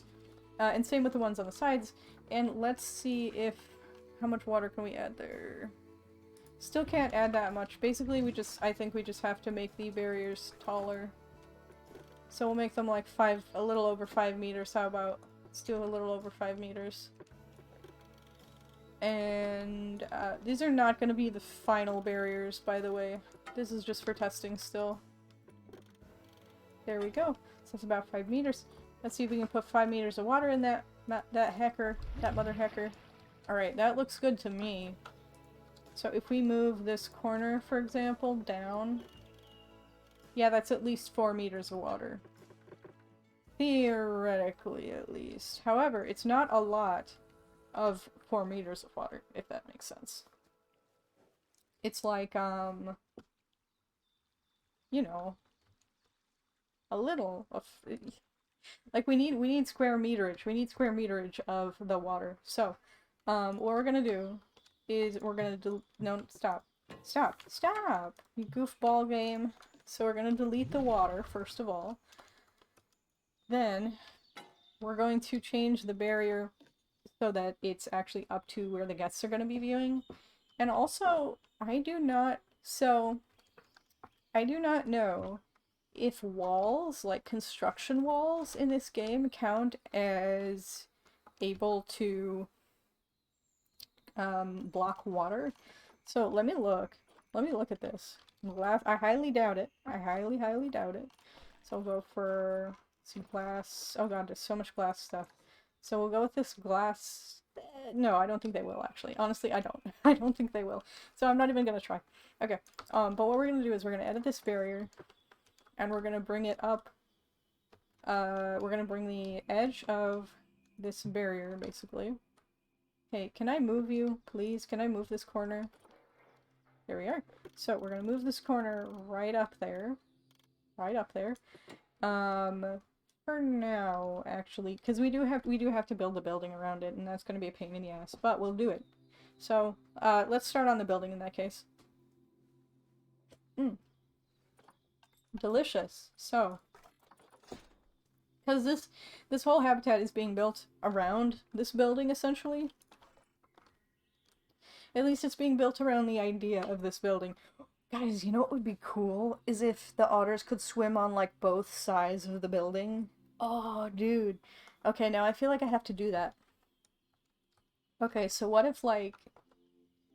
Okay. Okay, this is a cool thing. This is a cool idea. So what if instead of, like, viewing the otters from one side, you either, you're like, you know, like a little, you know, like the otters go, like, around you on either side? What if they can swim, like, around you on either side? And, like, the whole habitat is, like, most of the habitat is on top of the building, essentially. And then, like, you know, like, and then you walk through this building, and you can see on either side the otters in the water, you know? That would be so cool. And then you can, okay, yeah, so we're doing that. We're definitely doing that. Ouch. We're definitely doing that. I'm not sure, it may require more terraforming like this, but I'm not going to terraform it quite the same way. So, anyway, we're gonna do this, like, just wrap around otter exhibit. This is gonna be so cool. It's either gonna be so cool, or it's gonna be, like, really betraying the fact that I am pretty new to this. It's gonna be one of those two things, guys. It's gonna be one of those two. Okay, so let's see. And we're probably gonna change, like, this path that leads up to it, but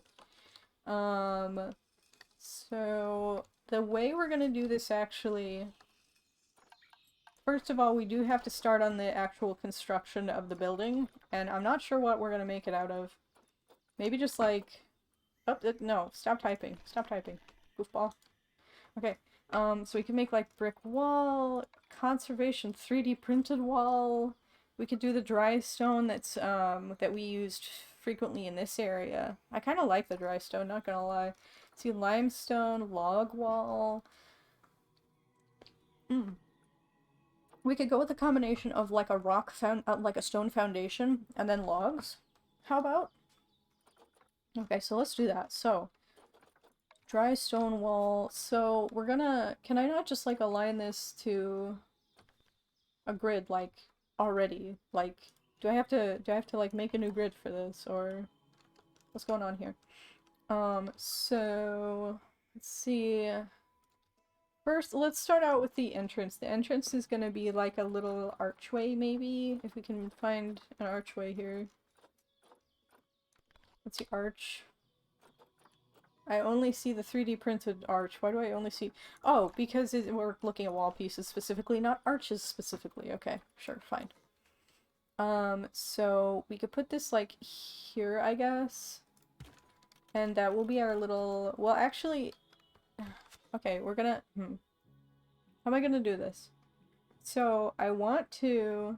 Yeah, here, we'll just place it here just so, to, like, get the grid placed, I guess. I'm not entirely sure how grid nonsense is supposed to work when you're doing buildings like this. Okay, so... basically, what I'm actually gonna do is we're gonna take this... We're gonna move it... Well, I was gonna move it up slightly, but that's... Oh yeah, we can make the grid just, like, smaller. Okay. So, you move you, but you'll be up, like, not that high. No, still not that high, you goofball. Grid height. 1 meter, I guess. Okay. Well, there you go. There you go, you buddy. Except what we're actually doing is taking the... Where is it? Where is the stone stuff? Here we go. Dry stone wall. So what we're actually doing is... rotate, you silly head. Is we're putting this, like, right there. And then we're gonna put the wooden arch there instead. So... See, arch... Wait, where are the archways? Oh, here they are. Arches. Okay. So, let's see. Log, wall, arch, tunnel, thing. Is that the best you can do? You can't do, like, rounded or nothing. Is that really the best you can do, Planet Zoo? Okay, fair, I guess. Anyway, so we got the arch there. That's a big archway, TBH. And let's see. So that's... I don't like that the logs are kind of sticking out there. Can I, like, set this, like, right here or something? Instead? Not really. Okay. So we'll duplicate this. We'll put this right here. So basically this will be... We can put, like, a column or a beam right there. So anyway, so this is our otter viewing tunnel. And do I actually like it this way, or do I want it to be, like... Do I want it to be this tall? Yeah, of course I do. Tall things are neat. So that'll be our archway. We could also just have... so we got this little front right here that we could put up there. Nope. So, anyhow, let's keep going with the dry stone wall right here. So we'll keep building, keep building. And, right here, this area is gonna be where we have the glass put in. So, we're gonna have these dry stone bits. So is this like sticking? Yeah, that is sticking out. Okay. I thought for some reason that it wasn't sticking out. Okay, there we go.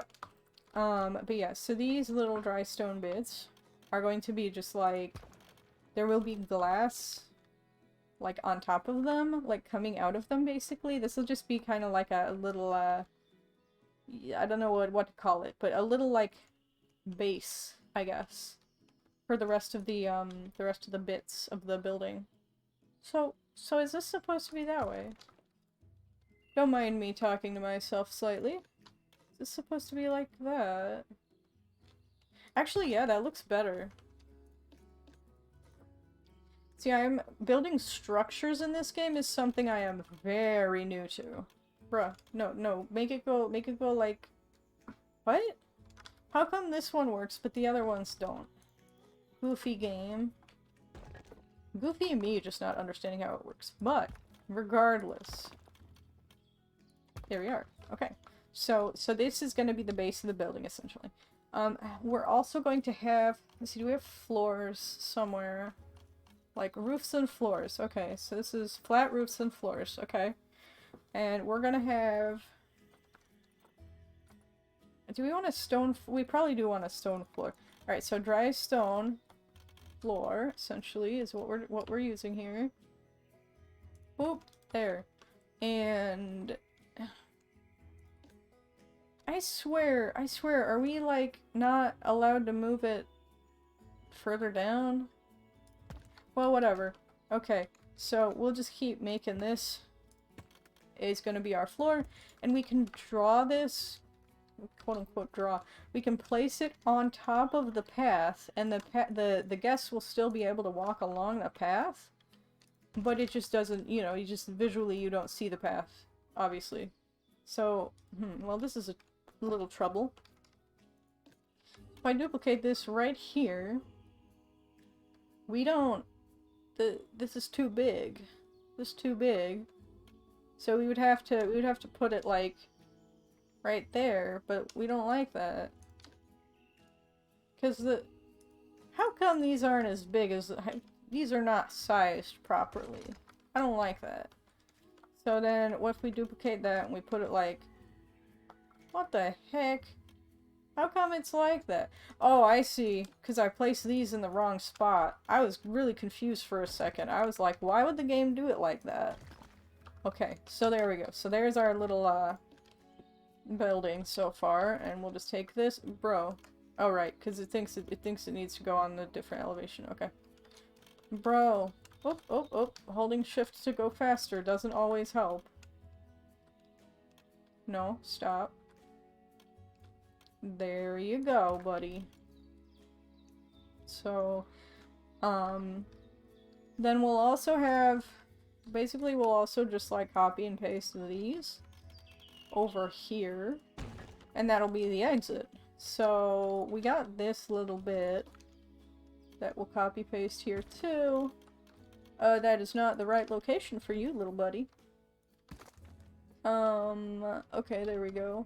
And same with these, we'll copy paste, put them over here. And same with this little area here. Okay, put these right over here. I don't think that's right. Hold on, let's go from bird's eye view. That looks better, but still not. There we are. We just need to move it to the right a little bit.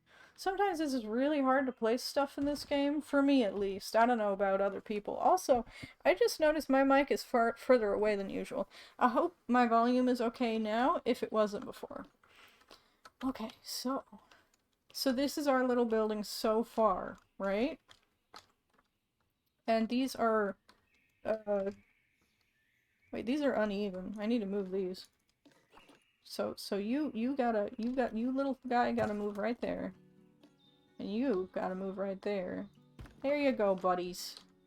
Wait, are you in the wrong spot too? That's wild. There we go. Now they're all in the right spots. And, yeah, so like I said, so this is our building so far. Let me save, because that was a lot of work just by itself. And then, so the actual otter, habitat is going to go over this building, essentially. So what I want to do next, basically, is take these, we're gonna put the roof on this building. We're gonna put the roof on it, so this is a flat wooden roof that we're gonna be using. Yes, add it to this group, please. So we're gonna be using this flat wooden roof here. And, on top of this wooden roof, we're gonna place down some terrain for the otters to walk on top of, essentially. Yeah. So, also, we're gonna want wooden walls here. And a lot of lighting in there, probably. So, let's see, walls, wooden walls. Let's get those log walls out here. Log wall right here. Essentially. So actually we might want to, no, not that thing. We might want to move these guys down a little bit so that they don't look so weird as like a stone foundation. Yeah, and same with these guys. Yeah, we'll just move them down slightly. There we go. Alright, you two, no, not you two, you two also get to move down so that you don't look so funky. And we're gonna put the log wall here. I hope that's the same spot as I don't think that's the same spot as I put the other ones in. Let me see, did we put you overlapping? No, apparently not. I thought I did, for just a second there. Ah, but these two are not properly... Are they? What? Okay, hold on. This one needs to be moved again. Come on, buddy.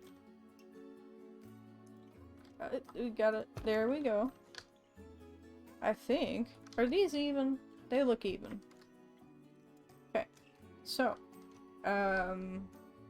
This still doesn't look right, though. I guess it is, so never mind. Ah, I see those aren't actually on different elevations. Okay. That makes sense in that case. So, we can put one more log wall down here.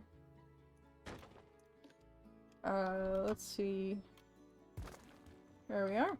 And yeah, this is basically the building in which people will view the otters. So, when we place the habitat glass, we gotta put it right up against there, basically.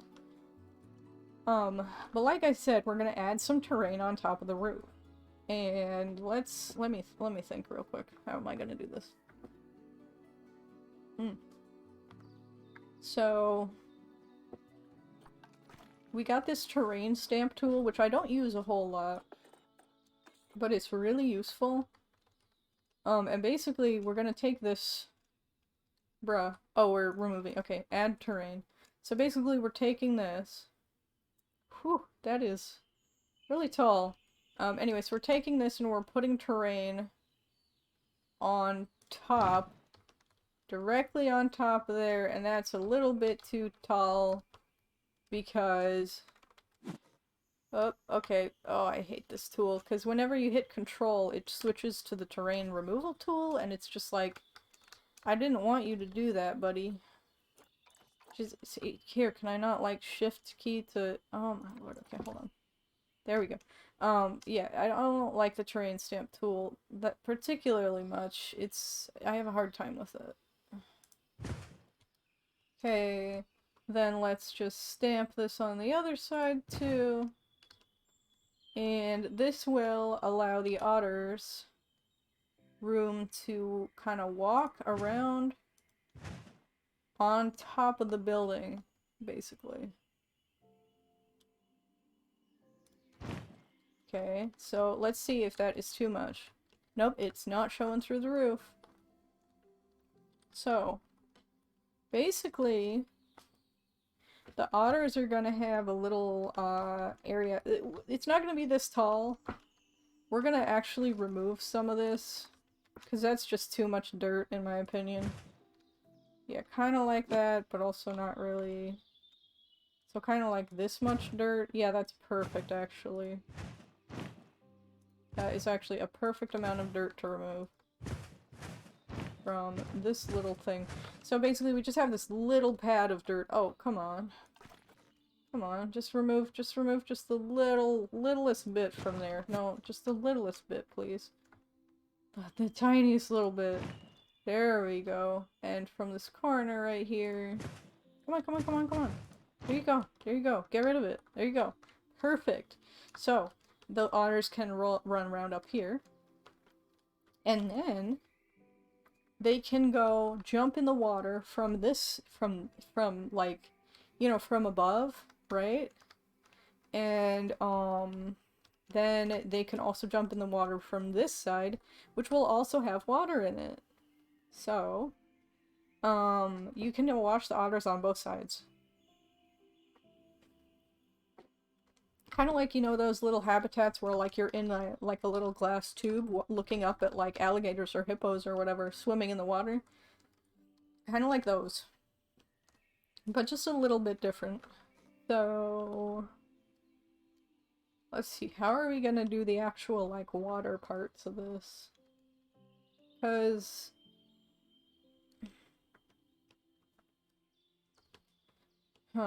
okay. Okay. I gotta think here. I gotta think. Also, we need to make sure that the otters can get around, like, in and out of the water and back on top of here. And we also gotta make sure that this part isn't too, like, ugly. You know, if that makes sense? I don't know. So, next thing I'm gonna do, I think, is actually make it very, very ugly. And what we're gonna do is we're just gonna make, like, a really tall piece of dirt and make, like, you know, kind of a swimming area for the otters. And some of it's going to be a land area as well. But we need this to be, what, like 14 meters, something like that, to contain the water. So we'll have it kind of like this-ish. Like, we don't want the, Oh, this would be cool if it looks like you're going kind of into a cave or something. Anyway, we want the otters to have plenty of room to kind of just hang out and stuff. Do their little otter thing. And here we'll just give them some dirt to kind of contain the water. That's the main job of this dirt, is to contain the water, but also to provide this is probably where the shelter for the otters is going to be. It's probably going to be on this side, because there will be guests viewing from above right here, like viewing the land of the otter's habitat. We'll have like a path that goes like up here or something like that. So this part is going to be just like a private space for the otters, probably. And we'll have glass all over here and stuff like that. So this is basically the otter's habitat right here. This is basically it. So let's go ahead and start putting barriers in, because I think I'm like kind of good with where we are right now with the terrain. It's ugly as heck, but we're gonna cover up a lot of this and make changes to it. So I'm just gonna start off with a null barrier, because I don't know, it's just easier for me to visualize somehow. Like, and then we can put glass in the right spots later. And alright, so I'm trying to figure out, do we have like, I'm not sure exactly how the habitat barriers work in a certain way, because I'm not sure if like, so we want this to be like 6 meters maybe? Something like that. Because I want to be able to have glass here. Like, I'm trying to figure out if I can make multiple quote-unquote sections of a habitat, because we'll need to have the glass barriers here, but we'll also need to, I see. But we'll also need, oh, actually, this is going to create an obstacle for us, because, I think, maybe not with null barriers, but like, cause see how this is like just too steep of a drop for the barrier here? So what we're gonna have to do actually is add some more terrain to make it less steep of a drop. Just like right here, and that's fine. That's fine, because we were just gonna have rocks there anyway. So we're gonna add maybe like a 10-meter block of dirt, like right here or something like that. And we cannot, unfortunately, we cannot add dirt like right next to the building, but we can do that, which is good. So add just like, not that much though. And then we'll have like a little bit less over, can I not move you, buddy? Can I not move you? This is so weird. I guess I just need to alter the height. Okay, so then we'll have like this kind of bit. And that is how we're gonna put the barriers in place here. So let's bring this back up to like 12 meters or whatever we had it at. 8, something like that. And we can smooth this a little bit if we need to. Nah, that's too much. That's too much. So I'll put it down to 4 meters. Okie dokie. And this is not gonna be what holds the water, mind you. This is just because for the barrier to be even like, to allow us to place it, it needs to, see it, like if we try to place it like with this steep drop off from the top of the building, it won't let us place it. But with this kind of gradual drop off, it'll let us place it. So, then the rest of the otter's habitat, I'm not sure if I want to have it open up into this area or not. For now, we'll just have it be kind of like that. And let's see, 8 meters. Let's do like 6 meters here. Perfect. And then we'll continue with the 8-meter increments right here. Ooh, okay. It doesn't like that. It doesn't like that for some reason. Okay, maybe it's too steep here. So take the terrain. And we're not doing the stamp tool this time. I'm just, oh, okay, no, okay. Smaller brush, less intensity. So, maybe not that small, but yeah. So basically I'm just trying to make this less of a, again, less of a steep drop and more of a curve, if you will. For the barrier to be more happy about being a barrier. Alright, so barrier right here. Still not happy. And I think part of the reason for, well actually no, I don't know why it's not happy. Let's see, are you happy if I decrease the length of the barrier and then, aha! It'll take it like just one step at a time. Oh wait. That is curvy. I don't want you to be curvy. Be straight. There we go. Alright. Now then. We gotta do the same on this side for the barriers to be happy. Because yeah, see, that steep drop doesn't like that. So let's take the terrain stamp tool. We'll increase the height to like normal quote-unquote height. Okay, that's not what we want. We want like 12 maybe. Oh wait, that's minus. Yeah, bring it back to plus, you goofball. Okay. That might work. Maybe. I'm not sure. Here, let me see. Like, can I just add this? Kind of. Not really. Not really. Alright, okay. Oh, it's because the barrier is too close to it. Okay. Here, we'll remove just this section of barrier and, yeah, we don't have it on the other side, so it won't be a problem on the other side. But yeah, here, let's, put this... We'll just change the height a little bit so it's not weird. And then we'll actually remove a little bit of that. Just make it a little bit smoother, basically. Pop. There we go. That, I think, should work. Maybe. Maybe, quote-unquote. Alright, and then we'll do the same thing over here, basically, because this is just not placed properly, basically. Based on where the, barriers are. So, barriers. Continue on, my friends. In this direction. And, okay, so it drops off right there, so we're gonna have to add a little bit more terrain, like, right here.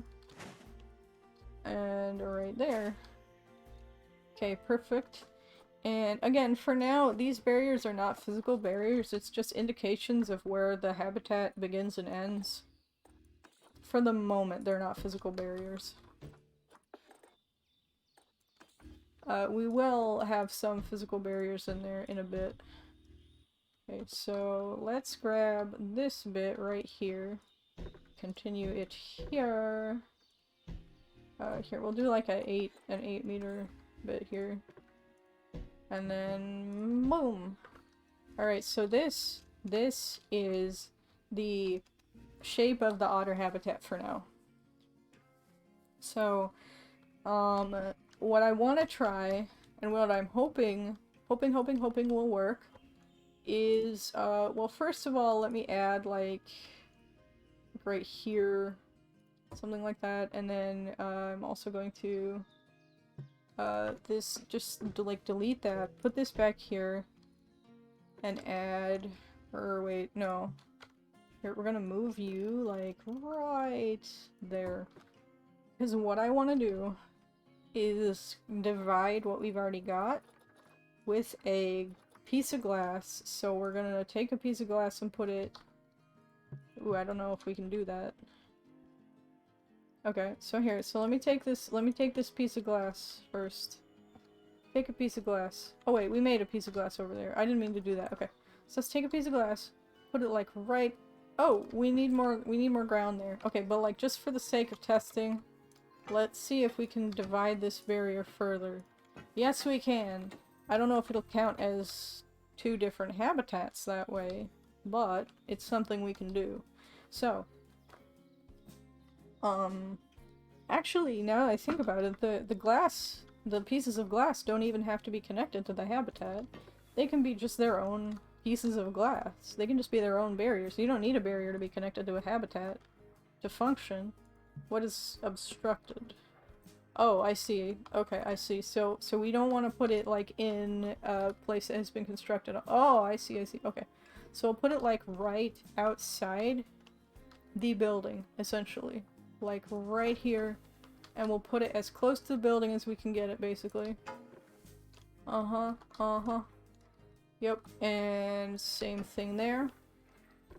And that'll be how we keep the water out, basically. Out of the building, I guess. And,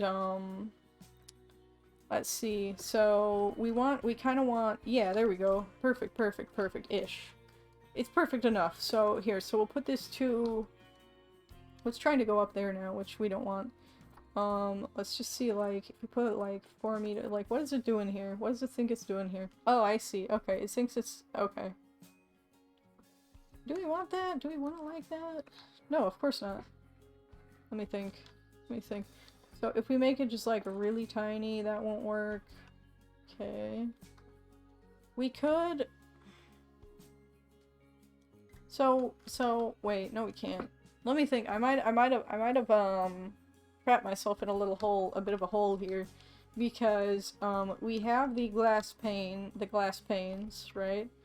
But we need to have the ground like touch the like we need to cover this little hole right here, otherwise the water's gonna spill out, obviously. But we can't put terrain there because that's too close to a building, and terrain and glass panes are the main things that block water. So, and basically, like we could make more glass pane. We could just like bring the glass panes around, essentially. So like just hey buddy, let me make a glass pane like this kind of, except that the why is it obstructed even? I don't even know. See if we can do something like this. I mean, we could, I guess we could just do this, and then it would look ugly, but it would be functional, and then we could cover the ugly with rocks. I'm not so sure. Let's see, if I move this like that, it won't work. Panel too short. Oh, right, of course. Here, what if I delete that and then we go like that? But yeah, so... basically, I'm just trying to figure out, like, the least ugly way to do this. Oh, this'll work. This'll work. Well, I mean, I guess we already kind of tried to do it that way. And, it's not that it didn't work, but it's more like... okay, here. Let's see if we got it. If we get... this might actually work to block the water. That would be perfect if so. Okay, so anyway, so we'll try the same thing on the other side, essentially. That was easy. I mean, that won't block the water, but like if we put it like right here, it might...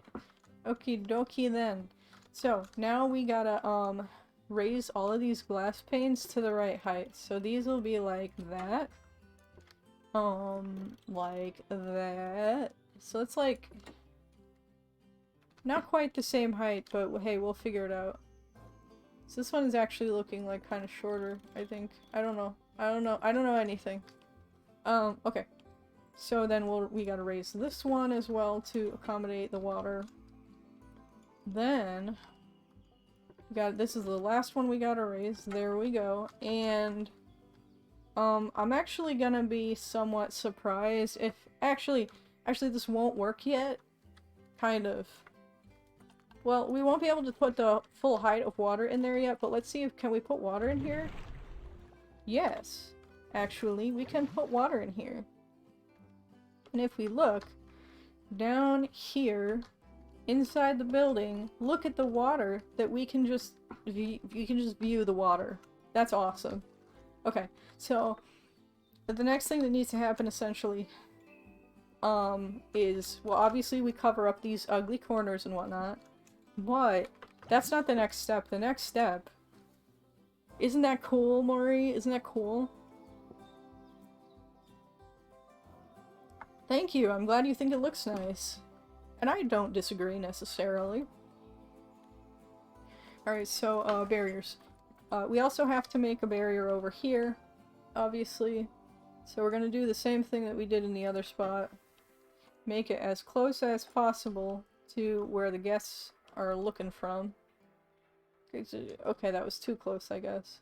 Guess that was too close. So, we'll make it like... I guess it wasn't too close after all. Okay, whatever. This game can be weird sometimes. Okay. So I got that. And then we'll put like right, where are we gonna put the rest of this? Actually, we might be able to move this just like right to the dirt. There we go. And then same with the other like side. We might be able to move the corner right to where the dirt is. And yes, we are. Okay, perfect. So we can literally just have like one pane of glass here. I wonder if we can get rid of this thing and then just connect the other two in like one pane. No, it's obstructed apparently. Okay, so here, let me try and like just move like slightly, because I don't want this separator in the middle if I can help it. And I thought I needed it, but I guess I don't. So here, can we connect these, please? Where is it obstructed though? Like which side? It's not obstructed on this side. I guess on the other side? Like, where is it obstructed, you goofball? Whatever. We'll leave it. We'll have a separator on both sides. This side will it'll just be cosmetic, basically. So yeah. It doesn't say what. What? Hey, Baroness. Baroness has sneakily redeemed the, first redeem. Oh, it doesn't say what is separating it. Yeah. No, I mean just like, it's being separated by like this little stick here, and I don't want that stick there. But, for some reason, because of the way the glass is angled or something like that, it needs to have that little stick. I don't know why. Cause like, you know, I try to put it there without the stick, it won't work. Oh, obstructing it. Oh, okay, yeah. It doesn't say what's obstructing it. I'm guessing actually it's probably this. Like, maybe if we lower both of these. Yeah, maybe if we lower both of those. But either way, it's not that important. I really wanna. Aha! We figured it out. Well, thank you for the suggestion then, Maury. Okay, so yeah, so that's perfect then. No, we got it. So let me just save the zoo again. Anyway, hi Baroness, how's it going, my friend? We are making a, exhibit for otters where you can— Hey Ash Axel, how's it going? So this'll be it's ugly for now, but like, so this'll be an Asian small-clawed otter habitat where you can walk through here and the otters will be swimming here. You can just watch them swim in their habitat on either side, and I think it's gonna be really cool if it works, which I'm not sure that it will, but we'll find out eventually. So, anyway, so to edit the barriers, so, also this is gonna be where the zookeeper gets to the otters from. Because now that I think about it, maybe it'll need 2 zookeeper entrances, because, like, nah, we'll be fine. Got back home after having lunch with a friend in town. Oh, that sounds awesome!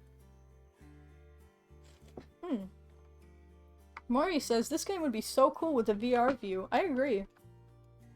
I think you can actually, like, click on guests and see what they see. See like this? It's a first person— like, if I unpause, will it just show me what they're looking at, or— I guess so? Because if I, like, try to turn, it just puts me back here. And then, like, if they move, I'm pretty sure it, like here, we got this kid, we're following this kid in first person now. See? Isn't this cool? But yeah, so it has that, and then, anyway, so back to the otter habitat. We're gonna start, like, actually putting otters in somewhat soon. I do have to— yeah, even with how ugly it is. I do have to verify— okay, so there's that much water. That's fantastic. That's a lot of water. And then we're gonna make sure that we have, like, that much water roughly— well, I guess we can't have that much water in this area, in this part of it, even if we put some glass there.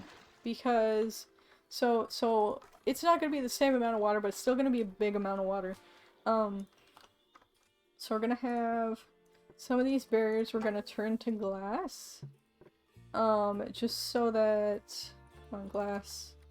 Hey buddy, turn to glass, please. Or not null, glass. Can I not select this? There we go. But basically, these are not going to be visible in the end. I think planning with it via VR would make it more interesting. I don't know. I don't disagree. I'm not a huge fan of VR though, just because like it makes me it gives me a migraine to use the headset. And also like you can still see out of the headset, which is intentional so that you don't like, you know, die or whatever, but like I don't know, it just wasn't a hugely fun experience for me when I tried VR. Which isn't to say that, like, VR sucks or whatever. It's just, I wasn't a huge fan of it. I wasn't a huge, like, massive... It didn't do it for me, I guess, is what I'm saying. Dude, look at this. This is gonna be so freaking hype. This is gonna be the hypest otter exhibit ever. However, I'm debating, do we want... So this one's deep, like, very deep. Do you guys think this one should also be very deep? I mean, I think it should be, just because we need the water to be a certain depth for, like, the otters to deep dive into it. But, actually here, yeah, here. We'll just make the glass higher, and then we'll fill it in with rocks later, how about?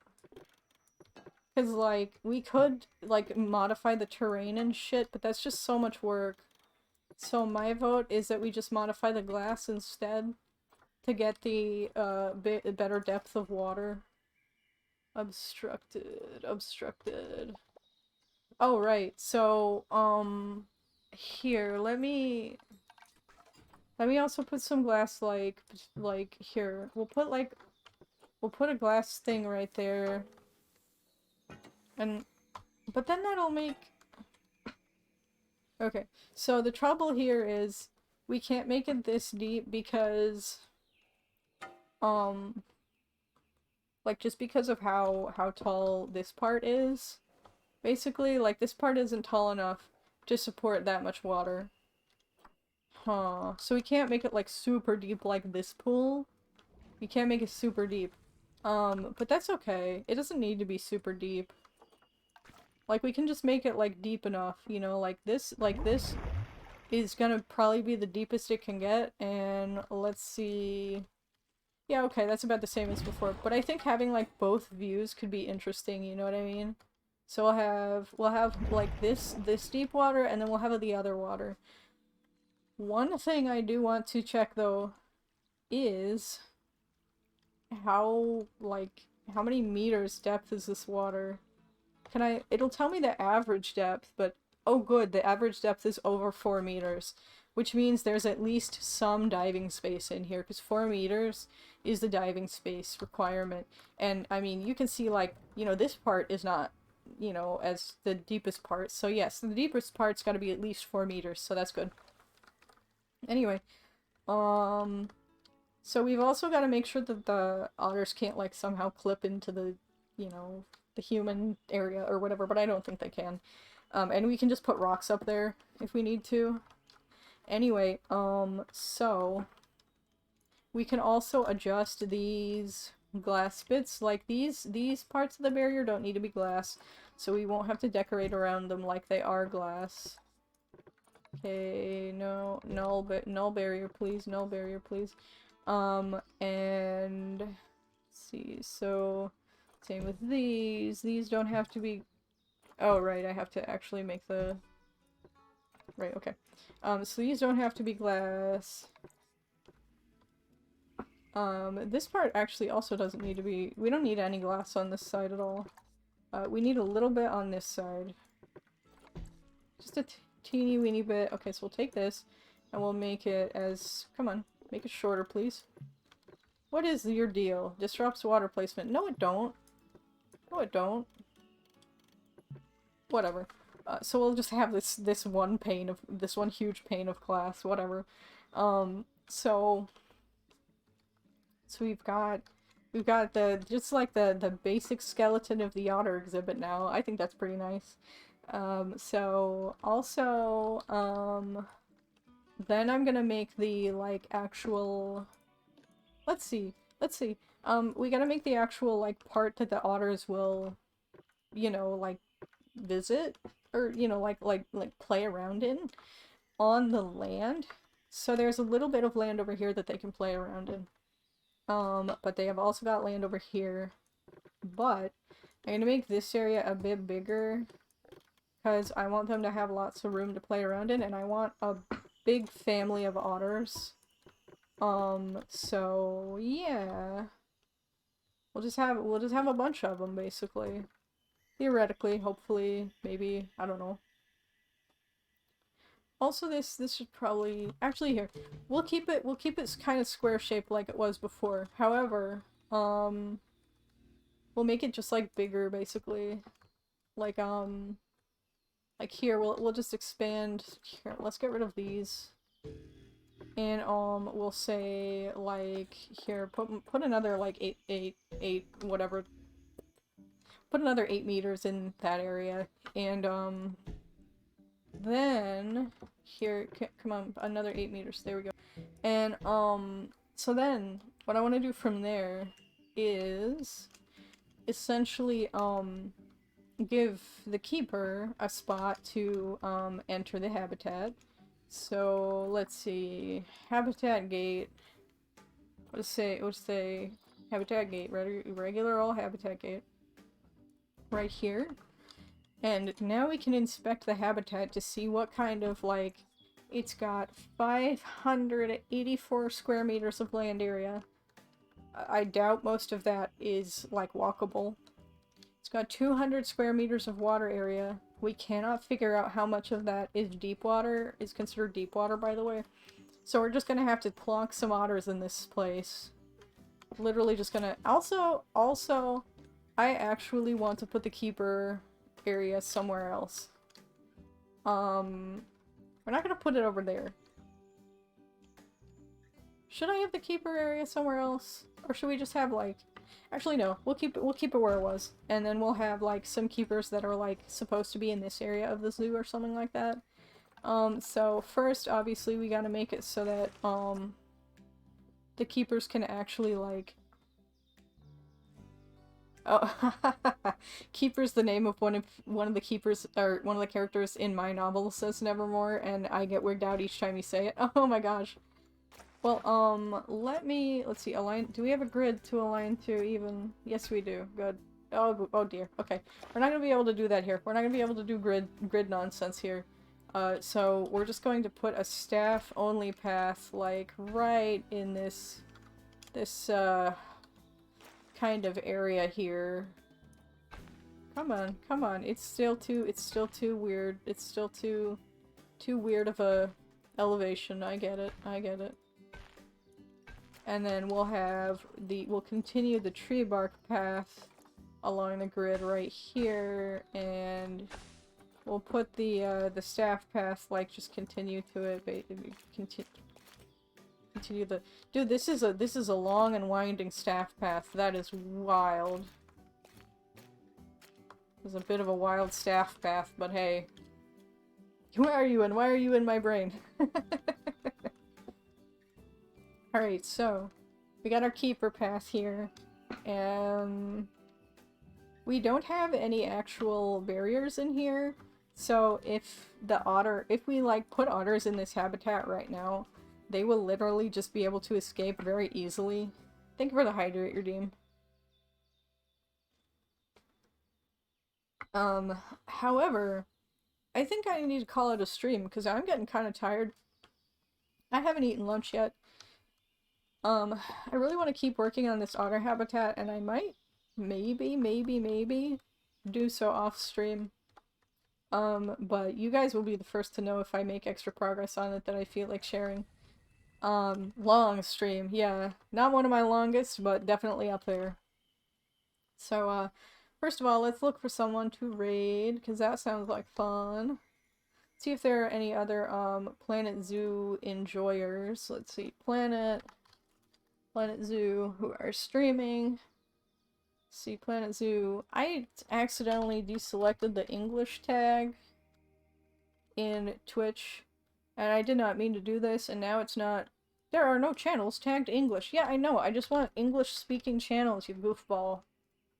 See, English. Let's see.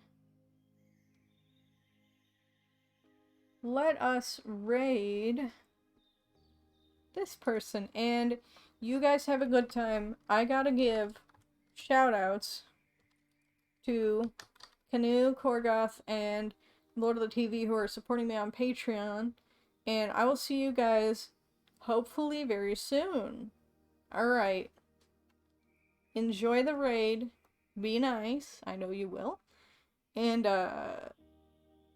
yep, I'll see you again soon, hopefully. Alright. Bye!